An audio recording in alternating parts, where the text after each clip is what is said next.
KCAU 9 Sports. Hello, everyone. Thanks for tuning in and joining us today for our first ever Iowa High School, Nebraska, and South Dakota, I should say, Media Day, the Siouxland High School football preseason. I'm Anthony Mitchell alongside me now, our good friends at Metro Sports TV, Pat Schultz. Pat, thanks so much for joining us today. Oh, exciting time. The football season just right around the corner, and the teams and the players this year are going to be a lot of highlights on Sports Zone and Metro Sports this year. That's right, Pat. Football season right around the corner, and what better way to start it off than the team right here in the metro area, the Stars of Sioux City North. Thanks, guys, for joining us today. Thank you, guys. All right, Coach, to start off with you, obviously last year you were 2-7, the fewest wins you guys have had since 2019, 2020. Obviously that's in the past now, but what are you guys looking forward to do and accomplish now in 2024? We want to get back on that winning trend. You know, we had back-to-back winning seasons for the first time since I believe like 2011, 2010. So we just want to get back on that. We're a big developmental program, so that's the biggest thing we've been working on so far is just making sure our younger guys and we had a lot of inexperienced players coming back, so getting them ready to play. Coach, your team and your program is known for your defensive scheme. It's going to have to be really good this year due to the lack of offense coming back. Yeah. I mean, we even talk about at practice. You know, we pick our defensive players first, and we send the leftovers on offense. You know, so we pride ourselves in our defense, and until we had those winning seasons, defense was a struggle for us, and that's kind of how we changed our mindset, became more physical, and focused more on the defensive side of the ball. You talk about how this team is defensive oriented. Obviously, you lost a lot, but you also have a lot of good players coming back. Obviously, Alex right next to me. Obviously, you're looking to take a bigger role. How have you looked to improve your game and take that next step now for the season? Right now, I'm just trying to focus on the team, not really on myself. Just anything for the team. So. And for you, defensively, you starred last year. Going to have to pick it up on offense as well. Two-way player this year. Yep. I'm excited to get the ball, show what I can do on the rock. So I'm excited. And Tyler, now moving over to you, obviously another guy that's coming back. I mean, talk about the experience that Sioux City North is bringing now for this season, how it's going to be beneficial already having varsity minutes. It's going to be good saying now how most of the guys already know the plays and how we're going to keep learning the plays. So that's going to be the main thing, just knowing the plays and knowing what to do. And Tyler, you looking forward to this great schedule? You play Waukee right away. Sioux City East is going to be a good football team. Dowling at the end of the season. Big schedule for North High this year. I mean, yeah. It doesn't matter who we're playing. We got to focus on ourselves first, knowing what we're doing. No, it doesn't matter about the opponent. And my last question for all three of you guys, I guess. I mean, what do you think the key is going to be for you guys to have success in 2024? Just going to be consistency. We got to stay consistent as we go along and continue to grow. Not be so negative towards each other. And making sure that we're playing as a team, that everyone likes each other and we're on the same page. Absolutely, like you said, that chemistry is super important, especially for a football team. It doesn't take just one player to win it, it's a whole team effort. So, awesome, guys. Thank you so much for joining us here for our High School Football Media Day. Thanks for having us, guys. Thank you. Absolutely. Thanks, Coach. And the Stars starting off week 1 at home against South Sioux City, a battle of Metro teams here in the first week of the season. It's going to be very exciting, and we have a lot more teams to go through, Pat. I mean, this is our first time ever doing this. Talk about how excited you are to have these teams from not only Iowa and right here in the Metro, but obviously Nebraska and South Dakota as well. Well, when you came up with this plan, I was like, Anthony, what are you thinking about? But it's the reaction and the response we've gotten from teams, coaches, and players have been outstanding. And we're going to have a lot of fun today. It's going to be a long day, but a good day. Absolutely, and that brings us right to our next team. It's Lawton Bronson, the Eagles, coming in here with a 3-6 record from last season, but they're looking to turn it around, obviously, and have a big 2024 now. With me now, Coach, and a couple of guys from the Eagles. Thanks so much for joining us. Hey, thanks for having us. This is awesome, you guys doing this. Coach, I've known you for a long time. Outstanding, Coach. Had the honor of you coaching my son, which you enjoyed very much.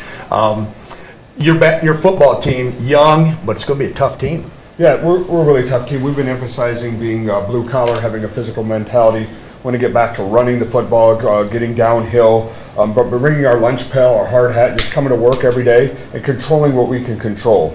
And that's how we're just going to get better day by day. Coach, that run game is something you have really emphasized throughout your career.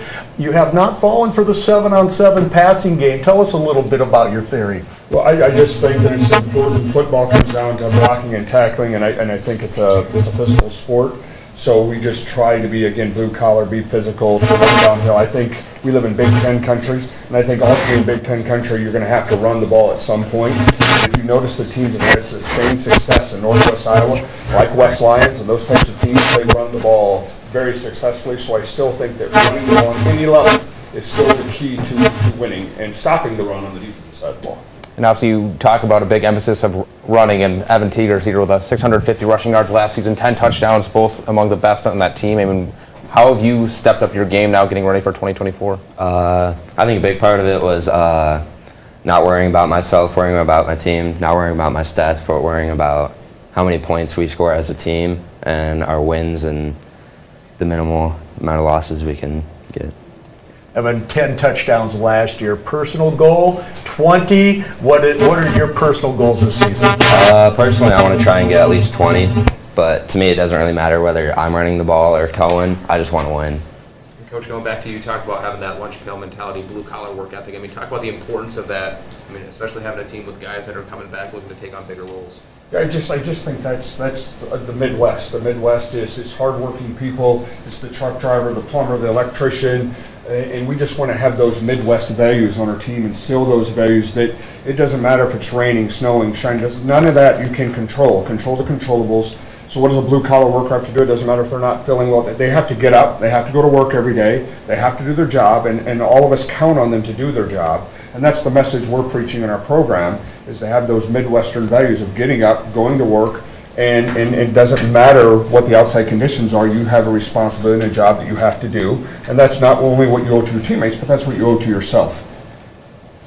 Colin, opening game against Woodbury Central, your main rival. Yeah.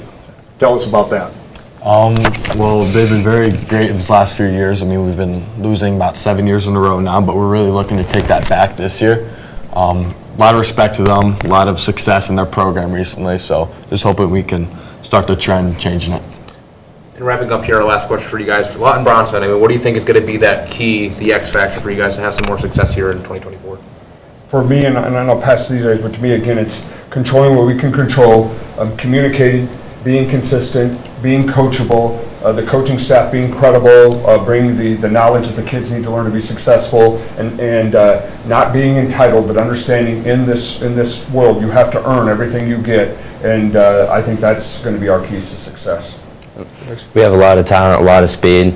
I don't think it's the other teams being better than us that made us lose the last couple of years, but I think it's just us beating ourselves down and not believing in ourselves. We have to be mentally tough this year. Past few years we haven't been there, and this year I feel like we've had a lot of changes throughout the summer and to start workouts. I think we're a brand new team. All right, guys, best of luck this 2024 season. Thanks for stopping by. Absolutely, thank you for having us. Thank you for doing this, you guys. Yeah, Coach, Absolutely. thank you. And just like Pat alluded to, obviously, Lawton Bronson starting off the season, a big matchup in Week 1 against Woodbury Central. It's going to be a fun matchup. You get to see that on SportsCenter right here, Friday nights at 10 p.m. Starting the end of the month, Pat. I can't believe it's already going to be August 30th in just a couple of weeks, right? Well, indeed, and if talking to Coach Mosman, if anyone can get you fired up about football, it's Coach Mosman. I feel like playing right now. Yeah, that's right. And now we're actually going to go to our first Nebraska team of our high school football media day. It's the Bloomfield Bees, guys. Thanks so much for stopping by and joining us. Hey, we appreciate it. Absolutely. So 6-3 last season. Obviously, you guys have that playoff streak, 36 consecutive years. I mean, talk about not only what it's like to uphold that, but to keep it going for the sake of the tradition that your rich program has. I think that's it's attributed to the community and the coaching staff, and we have quality kids that have come through the school, and that consistency, I think, really helps out. And obviously, you're bringing back a lot of good players. Obviously, you got Braden and Brock. I mean, talk about that veteran experience you guys are looking to bring back and what you're hoping to pass down to guys that are coming here for a first year with Bloomfield.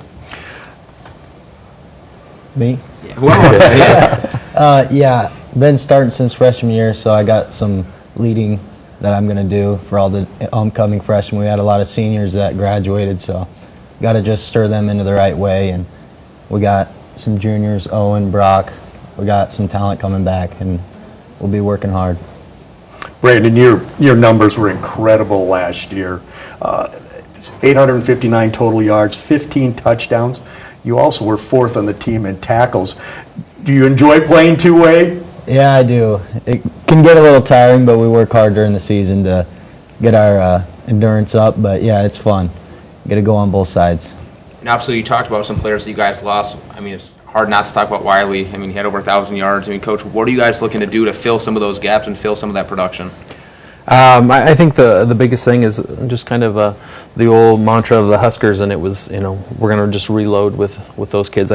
These younger kids have played with those, they've competed with them, and so now it's their turn to go out there and compete themselves. Ed, you brought the big fellow along. How'd your summer go? And are you guys big and strong up front? Yeah, we got some good people up there, so some big people like Caden Haverkamp, big kid. He's going to be a sophomore, so he has a few years in him. And this summer, what time were you guys reporting to the weight room? 6:30 Monday through Thursday. A little early for me, I think. But anyway, wrapping up here, Coach, and you guys here. I mean, Bloomfield, you talk about the infusion of younger talent. You have obviously some key returners right alongside us. What do you think the X factor is going to be for the Bees to continue having that success here in 2024? I think the big thing for us is going to be our motto this year is heart over talent. So we've got to want to. We've got to really want, and I think they put in the effort and the time, camp this summer, but they really have to go and buy into it.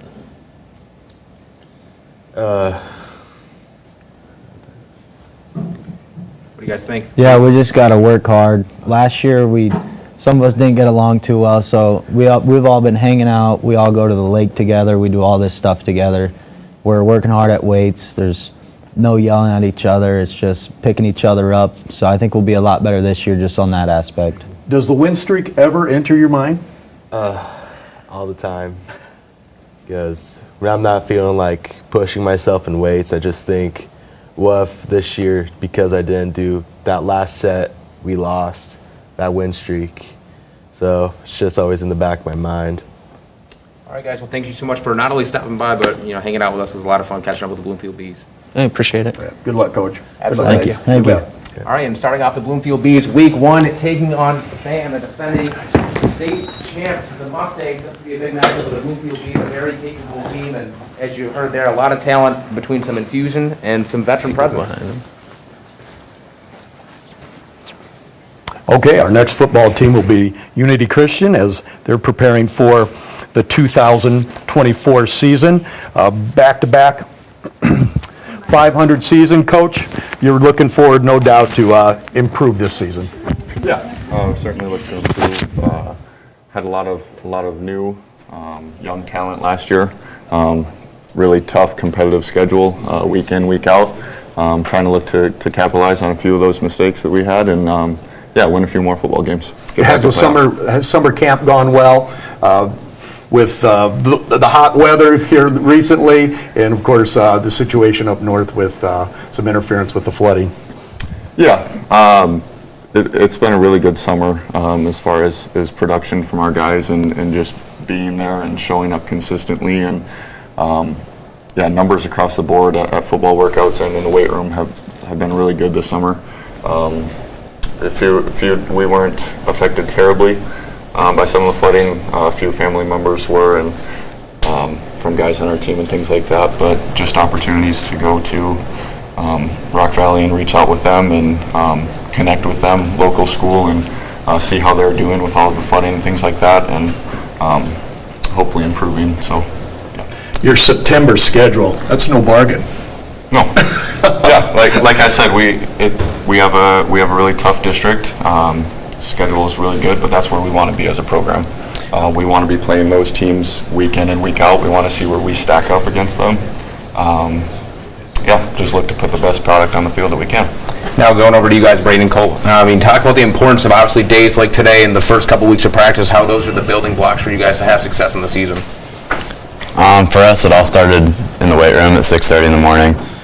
We got a lot of young guys that are going to be a huge contributor to the team this year, and just take it one day at a time. Can't look too far ahead. You're in there at 6, not 6:30. Give me some brownie points there. Just got to bring it every day. If we're not getting better, we're getting worse. So just keep that mindset. Getting better. Now, obviously, you guys, the offense too. You averaged over 30 points when you won, but on the other side, the offense wasn't really there. Is that something that you guys have been working on, obviously? Yeah, just looking at how to just be better across the board, better up front, better with our skill players, better at decision making, better at play calling from my perspective too, and just trying to learn how we can better take advantage of what the defense has given us, and then just using the athletes and the abilities that we have.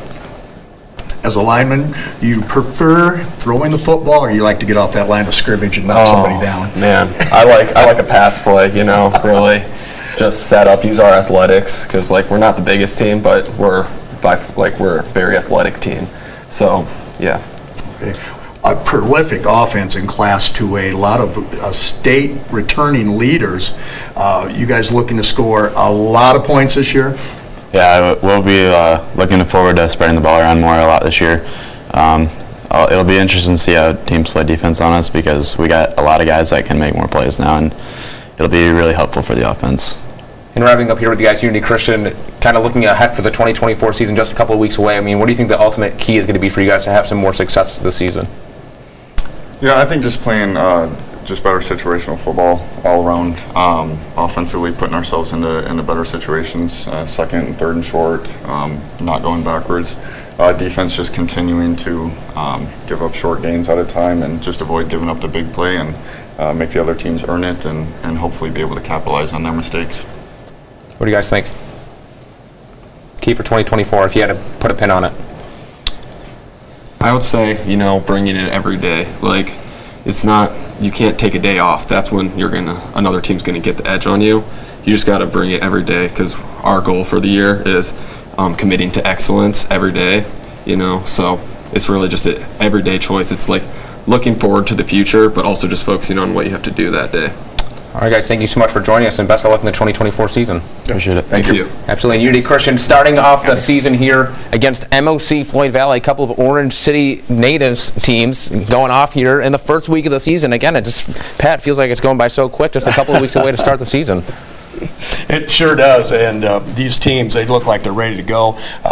No contact yet, but they're going to get into the pads and get things rolling here next week, or Monday, actually. That's right, and we go from Iowa now to the state of Nebraska. Alongside us now, the Pendragons of Penn are one of the coolest mascots in Siouxland, in my opinion. Thanks, guys, for joining us. Thank you. Obviously, you guys had a 5-4 record last season. You lost in the first round of the Class D1 playoffs, but you returned a lot of good players. Obviously, Alex Roth, a couple to name a few. I mean, talk about the importance of bringing back some veteran presence for 2024. It's going to be a big part of our success is the depth that we're going to have. We're a senior heavy team, but we had a lot of underclassmen that played vital roles for us last year. And talk about the importance of having those younger players kind of step up into varsity roles now, having that experience for this season when you're trying to go back to where you were in even further. It's a good problem to have, really, to have those guys that, we had freshmen last year that were playing varsity, and having the sophomores going into senior or juniors now. It's really important because, especially with 8-man football, if you can throw more bodies out there at the opponent, it'll breed success for us. Coach, you lost a lot of good players last year. Are you very confident you can fill that void? Yes, very confident with the amount of work these guys do. We have some guys shuffling into new positions, but just throughout the summer, seeing the success they've had in those at camps, things like that, very confident in what they're going to be able to do. And now moving over to Owen and Alex here. I mean, talk about the work you guys have been putting in the offseason. How have you guys gotten better, and where do you think you improved the most?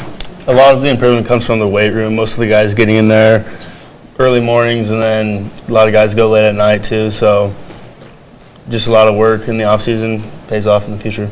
Alex, fantastic numbers you put up. Oh, yeah. Coming off the off season, we're pretty excited. Just getting the guys together, doing some senior-led things, and throwing the ball around a little bit. And then also, on what Owen said, getting in the weight room was huge for us this off season. Guys have changed. You can really see it. The eyeball test is, I think we passed that pretty well, and getting excited to roll into the season. And taking a look at you guys last season, 3 of your 4 losses came when you scored 20 or fewer points. I mean, talk about the importance of getting the little things right and making plays here and there that end up making a difference in the game. Yeah, that's greatly important. Executing little plays, what we practice day in, day out, it just all matters in the end. Do you like throwing the football, or do you like to run that ball? I would say last year we were throwing the ball quite a bit, but I think this year we're going to focus more on running the ball. We got some size up front and some athletes in the backfield. We're going to try to spread it out as much as we can, but I think we'll be pretty Pretty 50-50. Well, you certainly have some size at coach. Does he ever get that line of scrimmage and knock people backwards? Not so much anymore. Those days add up. So. And bringing us right to our last question here for all three of you guys. What do you think is going to be the key factor for Pender to continue having that success and, continue raising the standard for the Pendragons program this year? I think a lot of it is going to be leadership from our older guys, and then a lot of the younger guys who they've been stepping up, which is a great thing. And then I mainly think we have a lot of good senior leaders that will be able to help out a lot of the younger guys. I'd say consistency week to week, executing, day in, day out with practice and then into games. Just getting that consistency and seeing the process pay off as we build on it.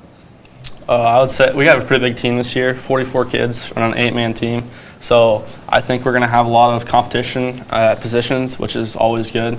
So people aren't going to be given a spot, and when that time comes to fill in, we're going to have somebody on the sideline waiting. So. All right, guys, thank you so much, and thanks again for stopping by for our first ever high school football media day. It's been a lot of fun having you guys. Thank you. Right, best of luck this season. Guys. The Pendragons opening up the season against Plainview on August 30th. Another big week, another big game this week. That's going to be plenty exciting, and a lot of great Nebraska games so far, Pat. As we've gone through, I know we're pretty early still in our media day, but the handful of Nebraska teams that we've had a chance to talk to, all of them having some pretty good games for week one. You bet. It might be time for Metro Sports to jump over to Northeast Nebraska and cover some of those football games. I would like to take the time to talk about our exclusive sponsor, CF Industry, for helping us promote this, Northwest Bank, and we appreciate all the help that they've given us, and Greenberg's, where every diamond tells a story, and we've got a diamond next to us, a longtime friend, Coach Pearson, here with his West Wolverines. That's right, and not only with the West Wolverines, looking like a new helmet and maybe some new jerseys there. Guys, thanks so much for stopping by and joining us. Yeah, thank you very much. We're going to start off with you, Coach Pearson. Obviously, your first season with the Wolverines program now. Talk about what are you looking to instill for 2024? Well, really what we want to look at is just building character and just building good young men. My belief is that if we went off the field, it'll transition on the field. So that's what we're trying to work on, just character and just building young, all-around good men. And you talk about that too. Obviously, it's important to win on the field, but also to have things right off the field. Talk about the importance of that for you. It's very important because I always tell the young men that football is not forever. So you have to have a life afterwards too. And so building that success, off the field, in the classroom, in general, will help you in life, period. Coach, I've seen your teams play before. You have an exciting offensive philosophy. You're going to be throwing the football with your outstanding quarterback, Sincere Douglas, or are you emphasizing the run game? Right now, we are. Everyone, there's no starters right now, so everyone has an opportunity to get a starting role. So we're gonna run the ball. We're gonna throw it. As you know, I'm a fan of that spread offense, and so, but. What we want to do is we just really want to work towards being competitive. So I think with that being said, bring your popcorn. Yes, it will be exciting. That sounds good, Coach. Now moving over to you guys, Chris and Abraham. Talk about how have you guys gotten better for 2024, and what are you guys looking to do this upcoming season? I believe something we've gotten better is for obviously the off season's weight room. Weight room is really important. Before, lineman wasn't really looking very strong. I believe obviously technique is something that you really need. No matter how strong you are, someone else has more technique than you, they're going to beat you. But then again, obviously you need more strength to that as well to be able to perform those techniques really good. So I think our off-season lifts have been really important. Obviously with our Coach C, our strengths coach, he's helped us out. He's really strict, but that's helped us out a lot, getting us stronger. That's right. Chris, you're one of the leaders of the football team. Is that a responsibility that you've really embraced? Yeah, I believe. I'm not as loud as my friend Abraham. He's really loud, saying, "Come on, guys, let's go." He's more of a talkative type. I'm more through showing them how to do it. Obviously, Again, with the lifts, I do lift a lot, and also with plays as a lineman. Obviously, love getting the pancakes, love getting the tackles, the sacks, and everything like that. So that's what I do to show my friends and also the younger guys to try to be like me or be better than me, honestly. Yeah, and that moves me right to Abraham. That's actually right in my next question, Pat. I mean, talk about, as a veteran guy who's been on this team, and what are you looking to pass down to guys who haven't been on the varsity team yet, I mean, as a leader? I think the main thing is leadership, because our program has really struggled with having leaders and having people to really support each other. And I think just passing down that leadership and being a great example for the younger kids, and not even also the seniors, because everyone needs a great example and great leaders, and that's what makes a good team good. So I think that's what we really need to build on and really pass on, just leadership. Abraham, have you really enjoyed the new style of offense under Coach Pearson? I have. I enjoy it. I think it's going to be fun this year. I can't wait to play. Yeah. And my last question, we're going to wrap up here with all three of you guys. I mean, where do you feel you've grown the most, and what do you think is going to bring you guys success here for the upcoming season, starting with you, Coach Pearson? I think just being competitive, being consistent, playing together as one unit. I think that's gonna carry this team. We have a lot of great talent. It's just getting us to make sure that we're all on the same page. We believe in each other. Basically, just carrying off what he said about being together. Something that'll help us more is mentality. I believe last year was divided. We have the groups of seniors, groups of juniors, sophomores, and freshmen. They're just in their own little area, but we're actually together this time. We're not talking down on the freshmen for just being freshmen. We're helping each other up, again, with the leadership, just being there for them. So I think being together was definitely going to help us improve our senior season and get us better. I think for us, it's mentality. We've got that this year. We're not going to give up. Last year was really divided, like he said. We didn't really have that fight in us, and I think as leadership really helps. So I think just leadership and that fighting mentality is what we have. Yeah.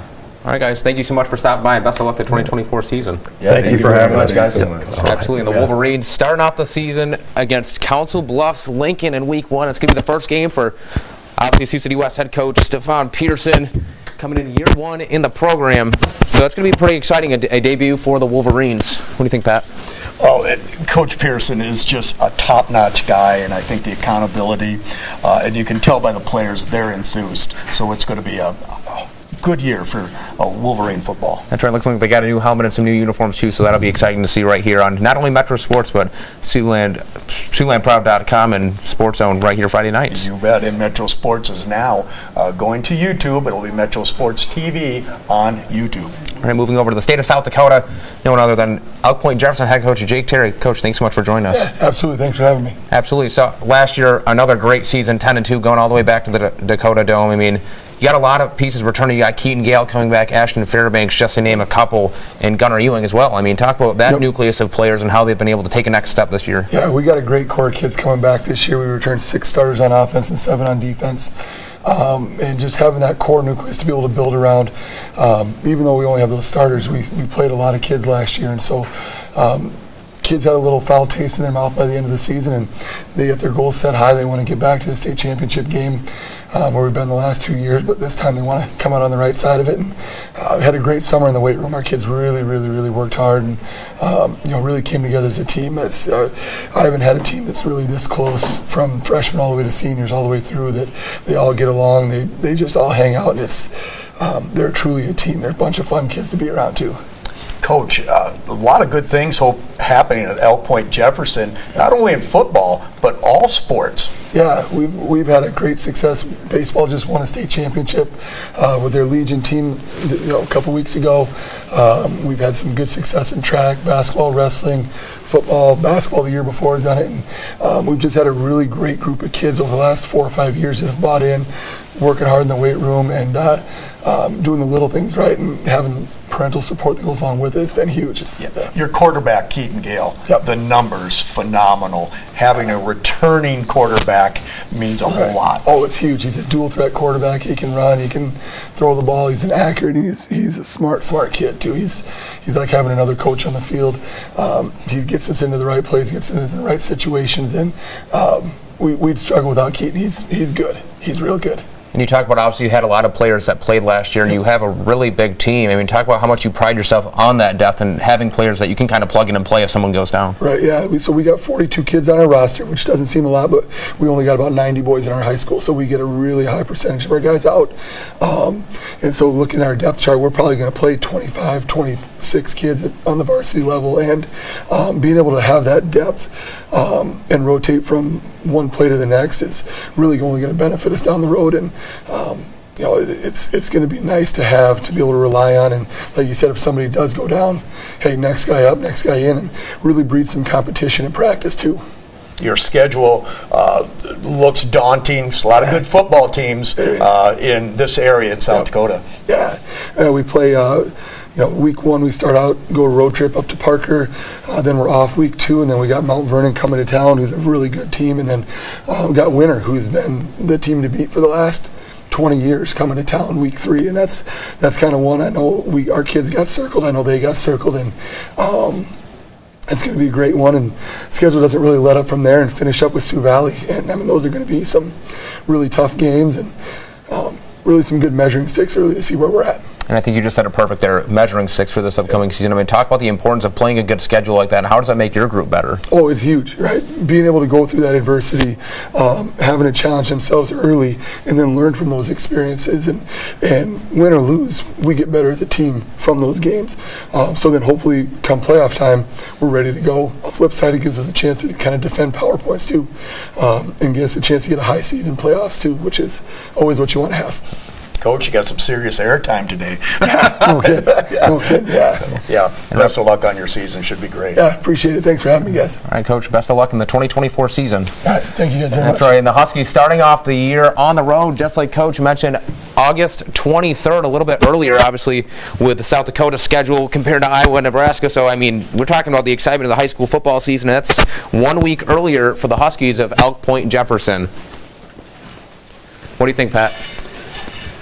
Well, looking forward to all the football and these big fellas next to us. Could be a big season here for the Braves. That's right. You said it best, Pat, there. The Cherokee Braves right here for High School Football Media Day. Thanks so much, guys, for stopping by. Thanks for having us. Thanks for having us. Obviously, Coach, you guys had a lot of bright points last season. I mean, talk about what do you think was the main takeaway? Now, what are you going to do for 2024 here? Well, I think it was probably the first year we could actually compete with everybody in our district. It's a pretty tough district. We had a great start to the season. Then we got into Western Christian and West Lyon and Central Lyon and those guys, and got beat up a little bit. But our guys still stood the test and finished and got us a playoff spot. Coach, you have all those football teams back on your schedule, and a couple of those in September. How do you prepare so early for those big games? Well, I think we're just we got some really talented kids on our team this year. We don't have a lot of depth, but I think we're going to be able to compete. And early on, we're going to have some challenges. We got rival games with Marcus and Ridgeview, and then Sioux Central's in there. I think those teams will let us know pretty early how good we are going to be this year. That's a good point you bring up, Coach, and obviously for you guys too right here. I mean, talk about the importance of playing a tough schedule like that, and how does that make you guys better as a unit? I don't know. It gives us a lot of challenge to overcome and makes us better as a team and come together, I guess. I feel like better teams have played during the season, when we hit the playoffs time, it's going to be the same competition. I feel like it's really good for us to play teams like Central and West Lyon. Just learning to play first round, so it's going to be the same game. Your early evaluation on summer workouts. Obviously, big fella, you've been in the weight room a little bit. But how are things going? You guys feel good about the contact coming up this week? Yep, we went to camp at Dort, and I think we looked pretty good as a team, so I think we're ready to go. And Coach, anything specific you feel that this team got better in the most? I think we're ahead as far as knowing the offense and things like that. Most of the people we're going to have on starting for us this year will have experience, and so we can get really into the fine tuning of the offense early, maybe have some, more flexibility as we get into those tougher games. But we'll see how it goes. I'm looking forward to the Marcus game the most, and on the road, and see how we compete there. And obviously there's some players that you have coming back that are looking to take that next step, but you're also looking to replenish some. I mean, talk about some of the players that have stepped up this offseason getting ready for 2024. Well, of course, these two guys are here because they're two of my hardest workers. We pride ourselves on getting in the weight room and doing the right thing. I don't say it's required, but it's somewhat required. If you want to compete on Friday night, you got to put in the off-season work. I've always said football is it's a 12-month-a-year thing. We love these kids to play other sports. Henry's a pretty good baseball player and basketball. So play all the sports, but make weight room part of what you do every day. And that leads actually right into my next question for Henry. I mean, talk about the importance of doing those little things right and setting that foundation ahead for the season.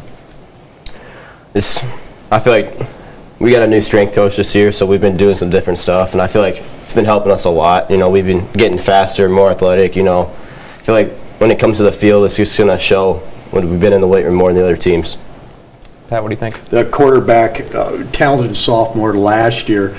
Is it fun playing with Jackson, running around, throwing all those passes, getting all those TDs? It's definitely interesting. Keeps you on your toes, I guess. Yeah, he amazes me. Everything he does, he gets out of stuff that I don't think anyone can get out of. It's just crazy. It's really fun watching him and being on the field with him. Coach, they say the best thing about a sophomore is to become a junior, but in Jackson's case, has he stepped up even more this season?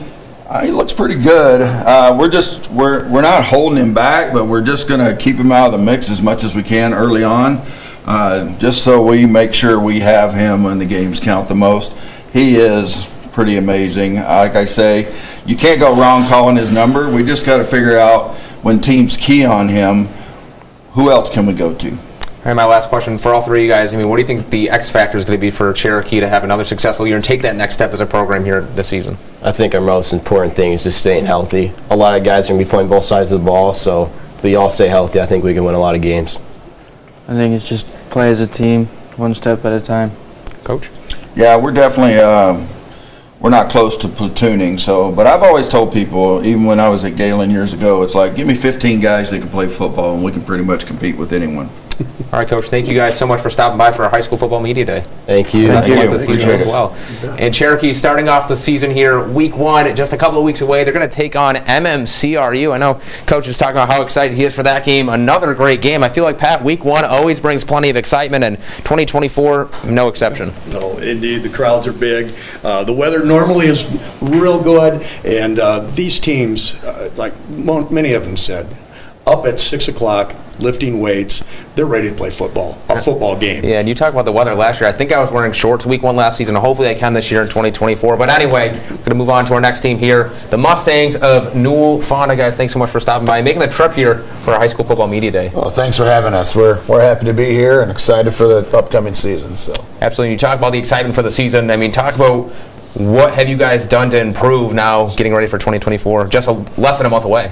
Well, these guys, since May 20th when our off-season program started, we've hit the weight room hard 4 days a week. They've done some workouts on their own, I know, as a team, throwing the ball around a little bit. We just finished off 3 days of camp last week, so we'll be ready to go Monday afternoon when we hit practice at 4 o'clock.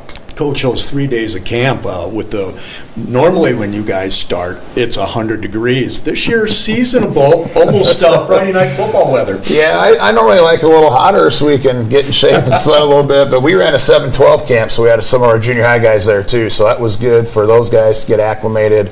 And the cooler weather does help those guys quite a bit. So. Yeah, your football team returning some very good players. You feel good about your depth?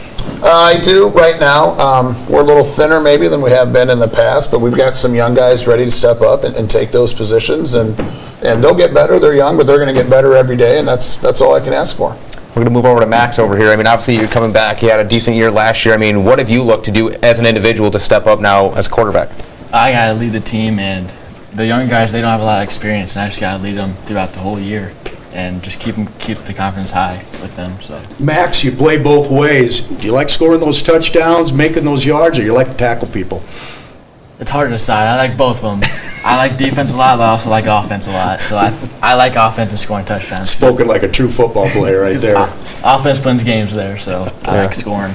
And moving over to Geisen, too, another guy that came back. I mean, talk about the importance of being a leader for these younger guys, especially for you, Coach, that you're going to have to fill some positions here. Yeah, our senior class isn't very big. So, I mean, it kind of starts at the top, and when the top's not a lot of guys, we kind of have to trickle it down to the younger guys. So, being a leader for those younger guys helps build our team as one. Prior to camp, did you put in a lot of time with your teammates, or what did you do most of summer? Yeah, we're lifting all summer. We just got done with 10 weeks, had our dead week, started camp. We'd go to the field, run some routes, do a little extra stuff here and there. When you bring up dead week, Coach, what'd you do on dead week? Football? No, actually, I'm from Minnesota, so it's a chance for me and my wife and my kids. We get back up to the Northland and see my family and just kind of get away for a little bit. It's all right once in a while to take a step back. And when we came back, I'm ready to go now. So. That's right. Now, obviously, this program just a few years back was at the Unidome. I mean, what are you guys kind of doing to try and get yourselves back in that position? Well, the first thing, we got to continue to get better every day. We've got to, win the games that we're supposed to win, and if we can steal a couple. We got a tough district, tough schedule, but I think these guys, we can get the job done and just try to get better every day. You think, Max? What do you think the key for 2024? Just keep getting better every single day at practice. So we're going to round it up with you over here. Yeah, you got to keep building off of what we've done in the past, add a couple new things, take away a couple things, and just keep going. All right, Pat, what do you think? All right, looking forward to seeing you guys in the playoffs this season. That's what we're hoping to. So, and thanks so much for stopping by. Best of luck for the 2024 season. All right, the Mustangs starting off week 1 here, taking on West Bend Mallard. I mean, another great week, another great match of the Mustangs. Obviously, a program with plenty of rich history, looking to get right back to where they were just a couple of years ago at the Unidome to end the season. That's the ultimate goal, not only for New Wauphana, but for every team. You bet. And they look like they're ready to play. All that hard work they put in. I'd like to take a few moments here to list a few of our sponsors, especially for the East High Black Raiders, our next football team, including Christy Dren of Keller Williams Realty, Greenberg's Jewelry, and Alex Imming, the former star quarterback at East High, and Alex is a realtor at Keller Williams. And Coach Winkelpleck, you're in another big year. Talking good quarterbacks, you've got a good one coming up, Cale Jepson. Going to be a big year for East High football. A lot of talk. Yeah, I mean, it's exciting. We return a lot of guys, both offensively and defensively, and the guys have worked hard all summer long. They put in the work. Great team chemistry. It's going to be an exciting year, and we're looking forward to it. Coach, I've seen some of the kids around this summer, noticeably bigger, stronger, and ready to go. Yeah, I mean, they've devoted the time to the weight room in the off season and this summer, and it's a conscious effort, and the guys know that football is one up front. We got to control the line of scrimmage, and these guys have done anything and everything that's been asked of them. So. And I'm going to start with you, Dane. Obviously, a guy that came back last year, had plenty of experience, made some big plays too last year. I mean, how have you guys looked to elevate your team standard now for 2024? Like Coach said, we return a lot of guys on our defense. I think we returned 9 guys this year. So we got out there for camp this year, and it's like our chemistry hasn't left. So everybody's back. We're communicating well. Our assignment, our alignment's all good. So I think it'll be really solid. Dane, you're one of the top safeties in the state at Class 5A, one of the leaders in the state of interceptions. Since your sophomore season, going to see a little offense, I'm hearing, this year. Yeah, it should be fun playing both ways finally. Yeah, obviously doing my thing on defense and then getting to play offense this year should be really fun. So looking forward to it for sure. And moving over to Braden, I mean, where do you think this team has grown the most from last season now for this year? I think our weight program this summer was really something special. I think our entire team has really bought in this summer. With this program, I've seen the most amount of people buy in this year. I think everyone's really excited for this season. But I think that's really it. Like you said, we've all gotten a lot bigger. Everyone's really put in a lot of time into the weight room. I think that's our biggest thing. Wink, you really have some standout offensive talent coming back, led by your quarterback, Cal Jepson, injured in the last game of the season. How is he coming around right now? Good. I mean, he had a great baseball year. He's got no restrictions on him right now, and I mean, he's slinging the rock and leading and doing a great job. So I think you're just going to see him grow a little bit more with some of his reads and stuff like that. And Coach Goodvin's doing a great job with him, and he looks really good. Now, so you talk about who you've returned and who you have. I mean, there's some players that, I mean, the first to think of is Keegan Augustine, I mean, a great guy on the defensive line, and some other players. I mean, talk about the guys that have been stepping up into those spots. Yeah, I mean, it's high school football, so you're going to graduate some guys each year, you know, and we had some young guys last year that got a lot of playing time, and the guys know that there's some shoes to fill, and they've been doing a great job, not only in the weight room, but also on the field, and they did their job in the classroom. So, I mean, we talk about it to our team all the time. You know, we're going to be first class in the community, in the classroom, and on the football field, and these guys have done that, and they look forward to the upcoming season.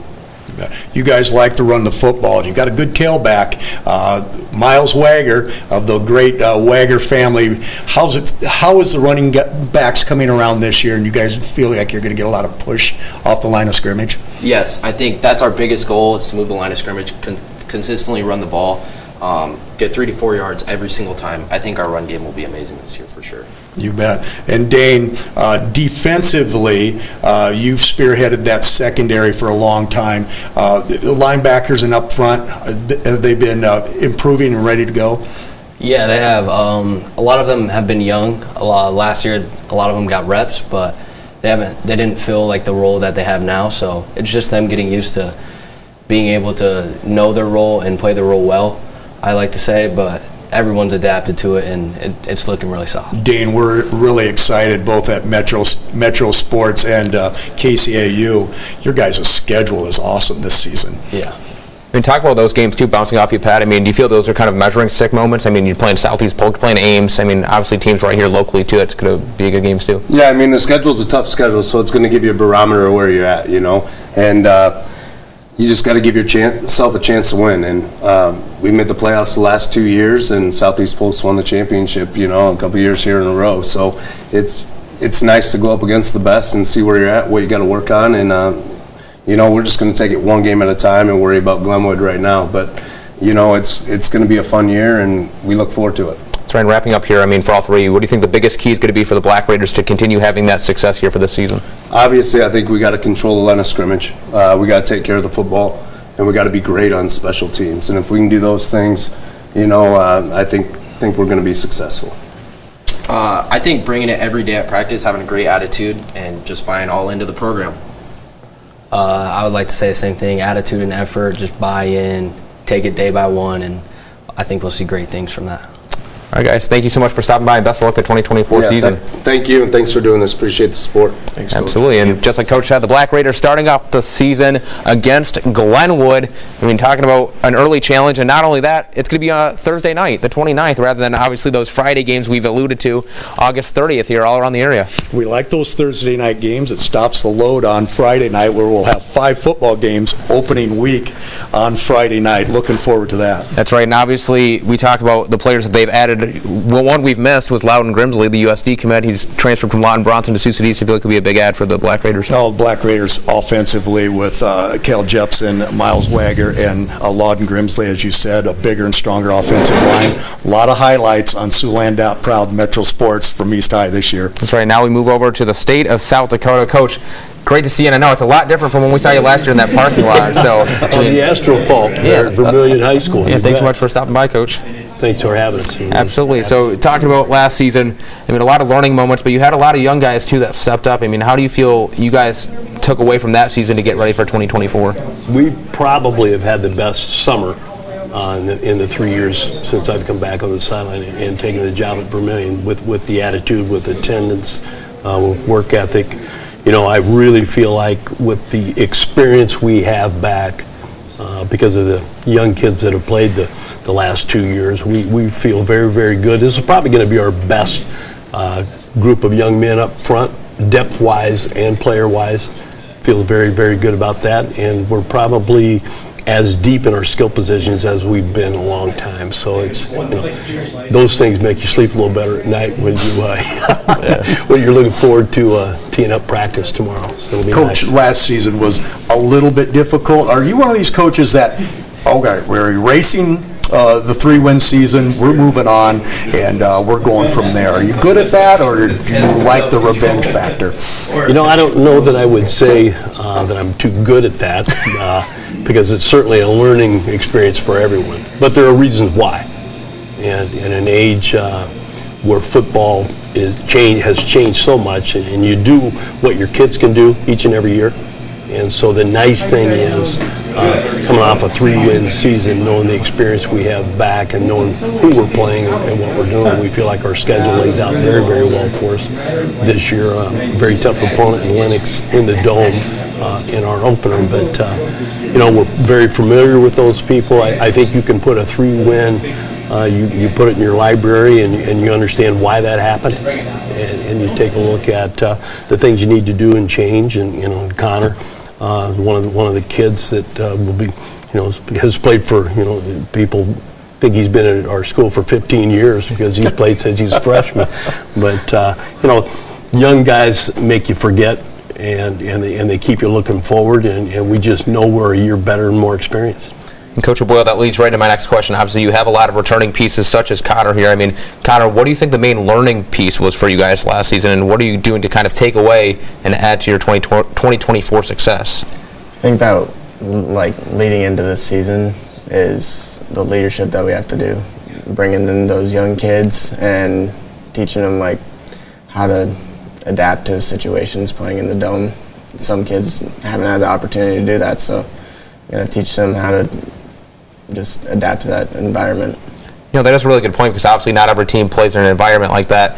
I mean, Coach, I feel like it's been a trend for you guys the last couple of seasons. Last year was the best year you guys had. Now it's this year. I mean, talk about how you've liked that as obviously the head coach of this program, and for the sake of the Vermilion team and the community. It speaks volumes to what we do in the community and the great things that are going on. Our baseball program is very good. We preach kids being multi-sport athletes, and a lot of our guys are that. We have a lot of kids playing baseball right now in the 16 under tournament that's being hosted in Vermilion. So it's you get everybody's A game. You know that when you play in the Dome, everybody, that's where the state championship played. So it's everybody's first experience coming in if they're on our schedule to play in the Dome, and they, it brings out a sharpness in your opponent that you have to be ready for. And every once in a while, you do worry, and myself and the staff, we worry about, do our kids take that environment for granted and don't meet the challenge right off the bat. But with Connor and with Raleigh, you've got an all-state middle linebacker coming back, Landon Cerny, who's a 2-year all-conference DB, and Connor, 2-year all-conference DB. We do have great leaders and guys that have been there when we went to the quarterfinals, and so, albeit they were freshmen, but they all played, and it's kind of unbelievable that here we are and he's a senior. Yeah, that's what's amazing. Connor, how enjoyable is it being in a Dome as a wide receiver? Oh, it's incredible. Just catching the ball and having the echoes from the crowd. It's just, I love it. Catching a warm football rather than that cold thing. Yes, for sure. Yeah. I enjoy it too. Maybe I can wear some shorts later on in the season where I can't outdoor. But hey, to each their own. And wrapping up, Coach and Connor here. I mean, what do you think the main key is going to be for you guys to have some more success in 2024? And you've probably heard it a million times. Every coach is going to say, up front is where it has to start and begin. But I really feel like, it's what you take from the summer. And now you're polishing in the fall. You don't do all the teaching. You're polishing. Hopefully, what you got in or inserted in the summer. And I think it's staying healthy. I think down the line, your best players have to be on the field, and there are the games that you certainly have on your schedule that you have to win to have a shot. And every coach wants to give every kid an opportunity to play in the playoffs. All right. What do you think? I think that's following that up. I think that people just got to be ready to play. You got to come in. I mean, we got playmakers. They're going to come in and play, make plays. Just you got to be calm. All right, guys. Thank you so much for stopping by, and best of luck to 2024 Very season. much appreciate that. Thank you. Absolutely. You bet. And that brings us up to our next team. Moving on from Vermilion, they play in Week 1 against Lennox. And Pat, we're talking about the Dakota Dome. Obviously, a unique environment for Siouxland High School football. I mean, I enjoy it just because later in the winter maybe I get a little cold, but hey, to each their own, right? Yeah, some very familiar faces with me now, and I'd like to take some time to thank you, our sponsors, who played a big part in our pregame show, as Borcher Supply, Greenberg's Jeweler, CF Industries, Northwest Bank, and Mercy Care of Haywarden. And Coach, good to see you. Guys are familiar here. And Coach Schwiesaw, when I see West Sioux Falcon football, when I hear about it, I think quarterbacks. You got another good one this year. Yeah, we got Blake Wiggins back. His brother Dylan was a quarterback for us, and another lefty. It's our third lefty in the last 4 quarterbacks we've had. But Blake was only a sophomore last year and coming back this year, a lot of experience, and he really grew over the past year, both physically and mentally, and we're really looking forward to seeing what he can do this year. One thing about your football program, you've never shied away from playing top-notch competition in non-district football game. Does it no different this season? Yeah, I mean, we got a juggernaut. We start off at Hartley, but we play Rock Valley Boyden Hall, jump up a couple classes, and then, Central Lyon, George Little Rock, who's always a tremendous football team. But, iron sharpens iron, as they say, and we look forward to those games and seeing what we're made of and what we can do to get better and going into district play. Obviously, Coach, you said it right there. I mean, iron sharpens iron. You guys play a very tough schedule, but in the end, it does make you guys better. And you talk about returning plenty with your quarterback, but also Colin, a really big season for you. I mean, talk about what you've done to kind of elevate your game now for 2024. Just working hard in the off season, and we've done a lot of 7-on-7 stuff and just putting in the work.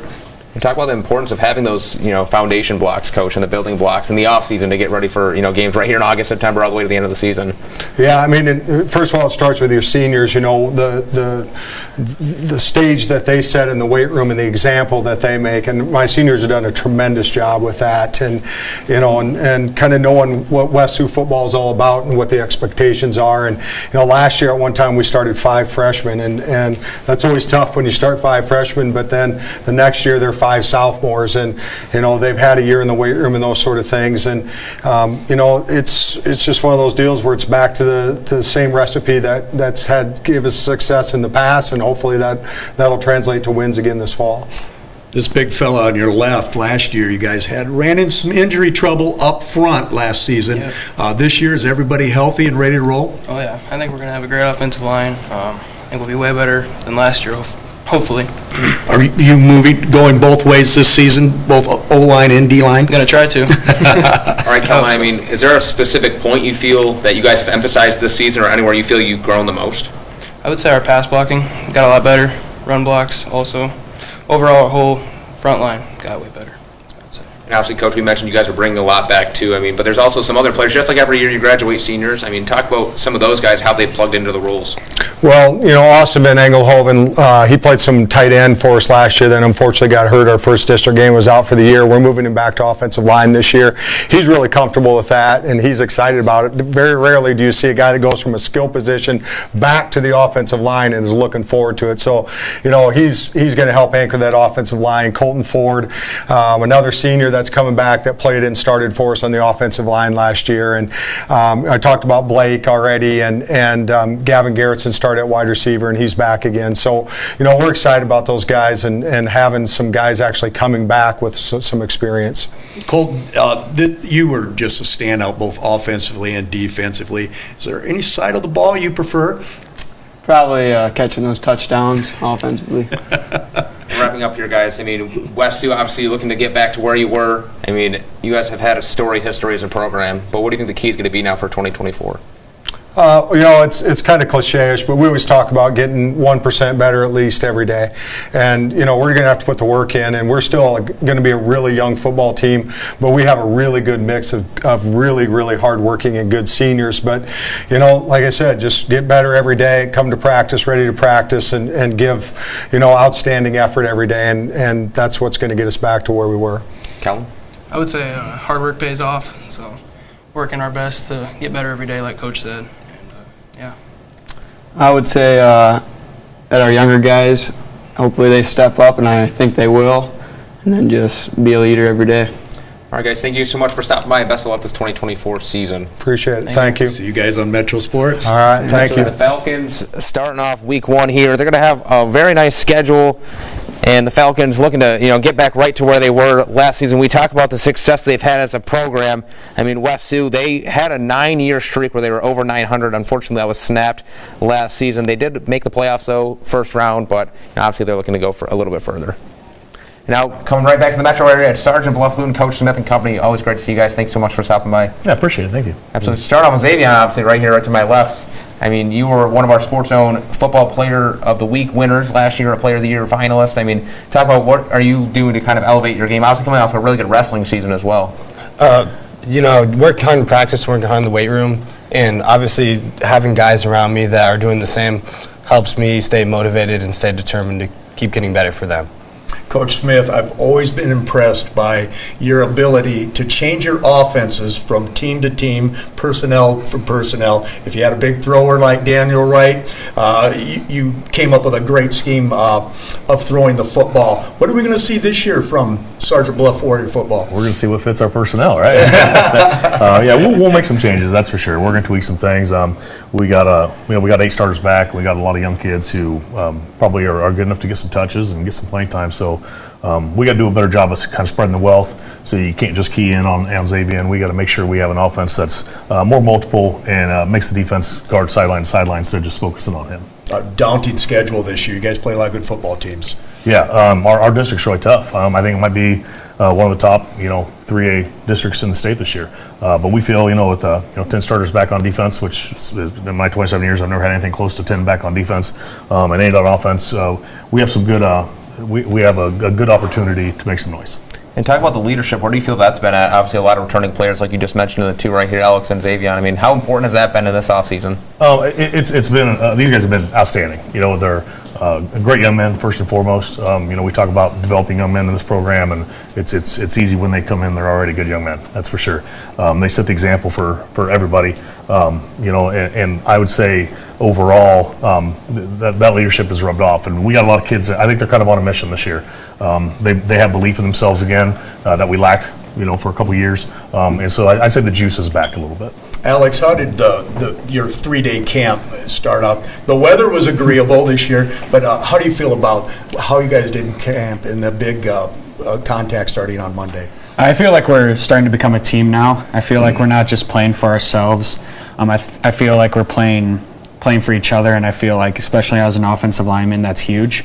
Being able to be one big unit, all 5 of us, I think that's huge. Do you enjoy that tough schedule that Coach Smith always seems to put together each year? I do. I enjoy it. I love competing.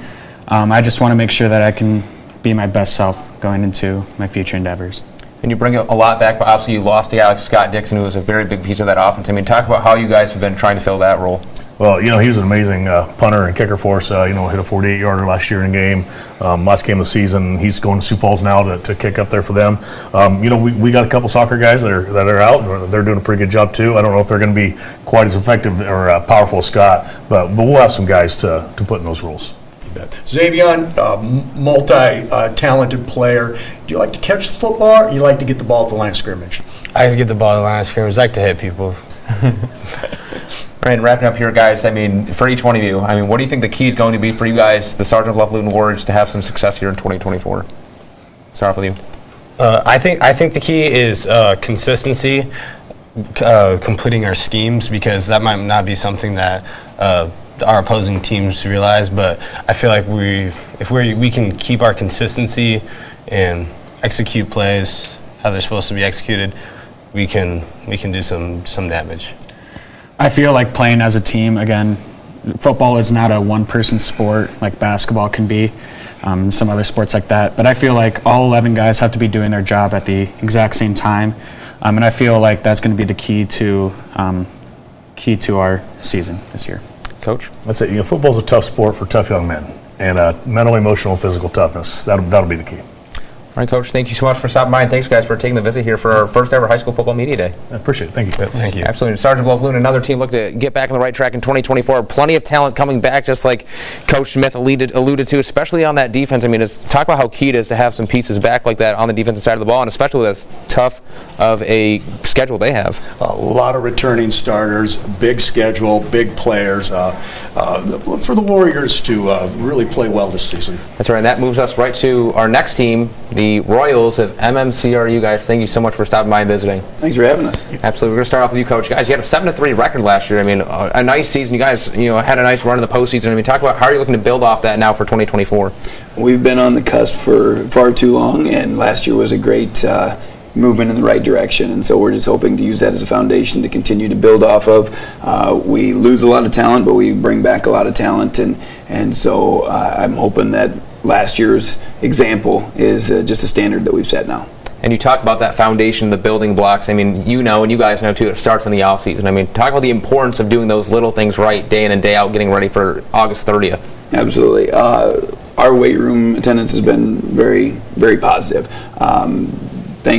Success breeds success, and the success we've had, these guys have taken upon themselves to continue to build off of that, show up in the weight room and not just be there, but make sure they're doing the work that's needed to have that success and put themselves over the edge. So pretty excited to see what they've been able to accomplish thus far.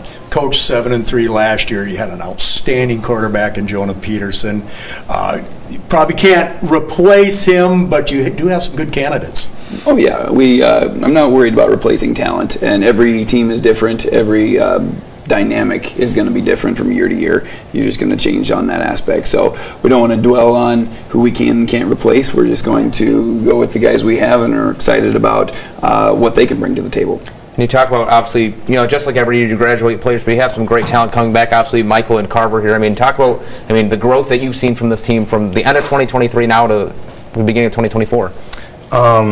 It's been great. We've been in the gym and just getting better, just always improving on our bench and our squat and just showing up. And we've done some stuff on like Thursday nights, and after weights we do routes, and we've just gotten better. That's it. We've just gotten better. Every day after weights we go out, we throw routes around. We have Carver working with the linemen. We're always getting work in, trying to get better, get prepared for off season. Carver, your football season 7-3. What are your goals this season? To be honest with you, the Dome. We got to get there. I'm a senior, so that's what we shoot for, and we shoot for that every year. And very excited this year, and I think you'll see us in the Dome this year. And you talk about, Coach, being on the cusp for a while. This is the most wins you guys have had since that team, obviously, that won that state championship a long time ago. Back when it was Remsen Union, that combination. Talk about how does that set the standard for MMCRU Royal teams, not only now but in the future? Well, I hope this is the standard. The standard is that we want success, that we're going to earn that success and get to where we can. Not only has it been what these guys have been able to see, but we're starting practice here with the highest number of guys we've ever had, and we're excited about that. We hope that it'll continue not just in the football program, but all of our sports across the board to just continue that continuity. We've been able to see it in the girls basketball program when they went to state, and so we're hoping to have good things and not only just have a good football program, but continue to create good young men. You bet. Is there any one game that you two enjoy the most? Who is the rival that you'd like to beat the best? Galen, to be honest. Always like to beat Galen in Akron too, yeah. Regardless, though, you guys do have a very tough schedule. Obviously, this year, no exception. Starting off week 1 against Cherokee, just kind of wrap it up here, Coach, and you guys too. What do you think the key factor is going to be for the Royals to continue that 2024 success? I think we need to just take it one game at a time. Let's not look at the season as a whole. Let's not look at who we think might be a district championship game or anything like that. If we start putting the cart before the horse, we're going to get upended, and we've had that too much in the past. So we're just going to take things one game at a time, and after we get done with one, then we retool and figure out what we need to do the next week to try and have the most success. Yeah, one game at a time. Be great. I think we need to have a very dominating offense this year, and our running back room is really good, and our wide receivers are amazing, so I just think we got to dominate. Need to go into each game with going with our best, going exactly how we can, know exactly how we do in practice, making sure we're doing exactly how we are. All right, guys, thank you so much for stopping by for our high school football media day, and best of luck that 2024 season. Thank you very much. Absolutely. We talk about, MMCRU's schedule, week 1 Cherokee. I mean, talk about that, a potential Sports Zone Game of the Week candidate right off the bat for the Royals and the Braves. I mean, bring your popcorn, I think is the best way to put it. How about that? Yeah, but we almost had a football game break out in the studio. Here comes the Jays right there. So, and there you go, Pat. Just going right to our next team, Galen Catholic. Guys, thank you so much for stopping by and hanging out with us. Yeah, thanks for having us. Thank you. Absolutely, Galen Catholic. I mean, it looks like you got some new uniforms, maybe a new helmet here, so some new drip for 2024. How about that? I mean, Absolutely. how are you guys getting ready for the upcoming season?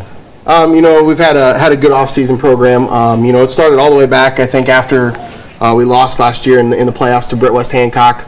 We had a lot of guys on the football team go out for track, get in the weight room right away, and really just start working and building for the future right then and there. And then it continued over into the summer, and have had a good summer program, good strong turnout for our team camp, and just really trying to put all the pieces together.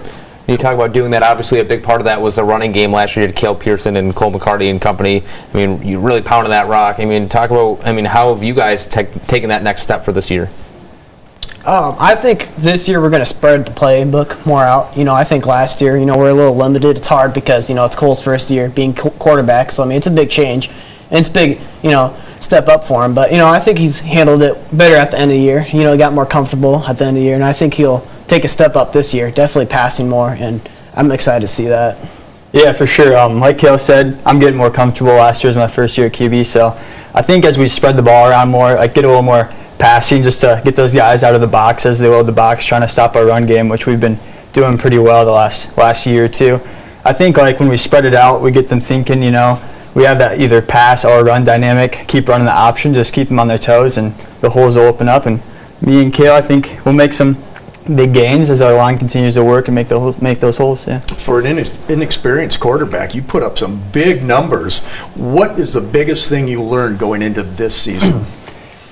I'd say just just to kind of slow things down, just focus on one thing at a time. Because as quarterback, you got to worry about what play you're running, relay that to the team, worry about where everybody's got to be, what you got to do, worry about your reads. So just kind of go one play at a time, slow things down and just make the right play there and move on after a mistake, because you can't let those mistakes snowball, which I kind of struggled with at the beginning of the year. Once you just learn to move on, forget about it, put it in the past, and just worry about the next play, because that's the most important one. And that's a very good point you just made there. And obviously, as a first-year quarterback, I feel like there's a lot of learning that goes into that coach. Yeah. Where do you feel that Cole and the rest of the team grew the most?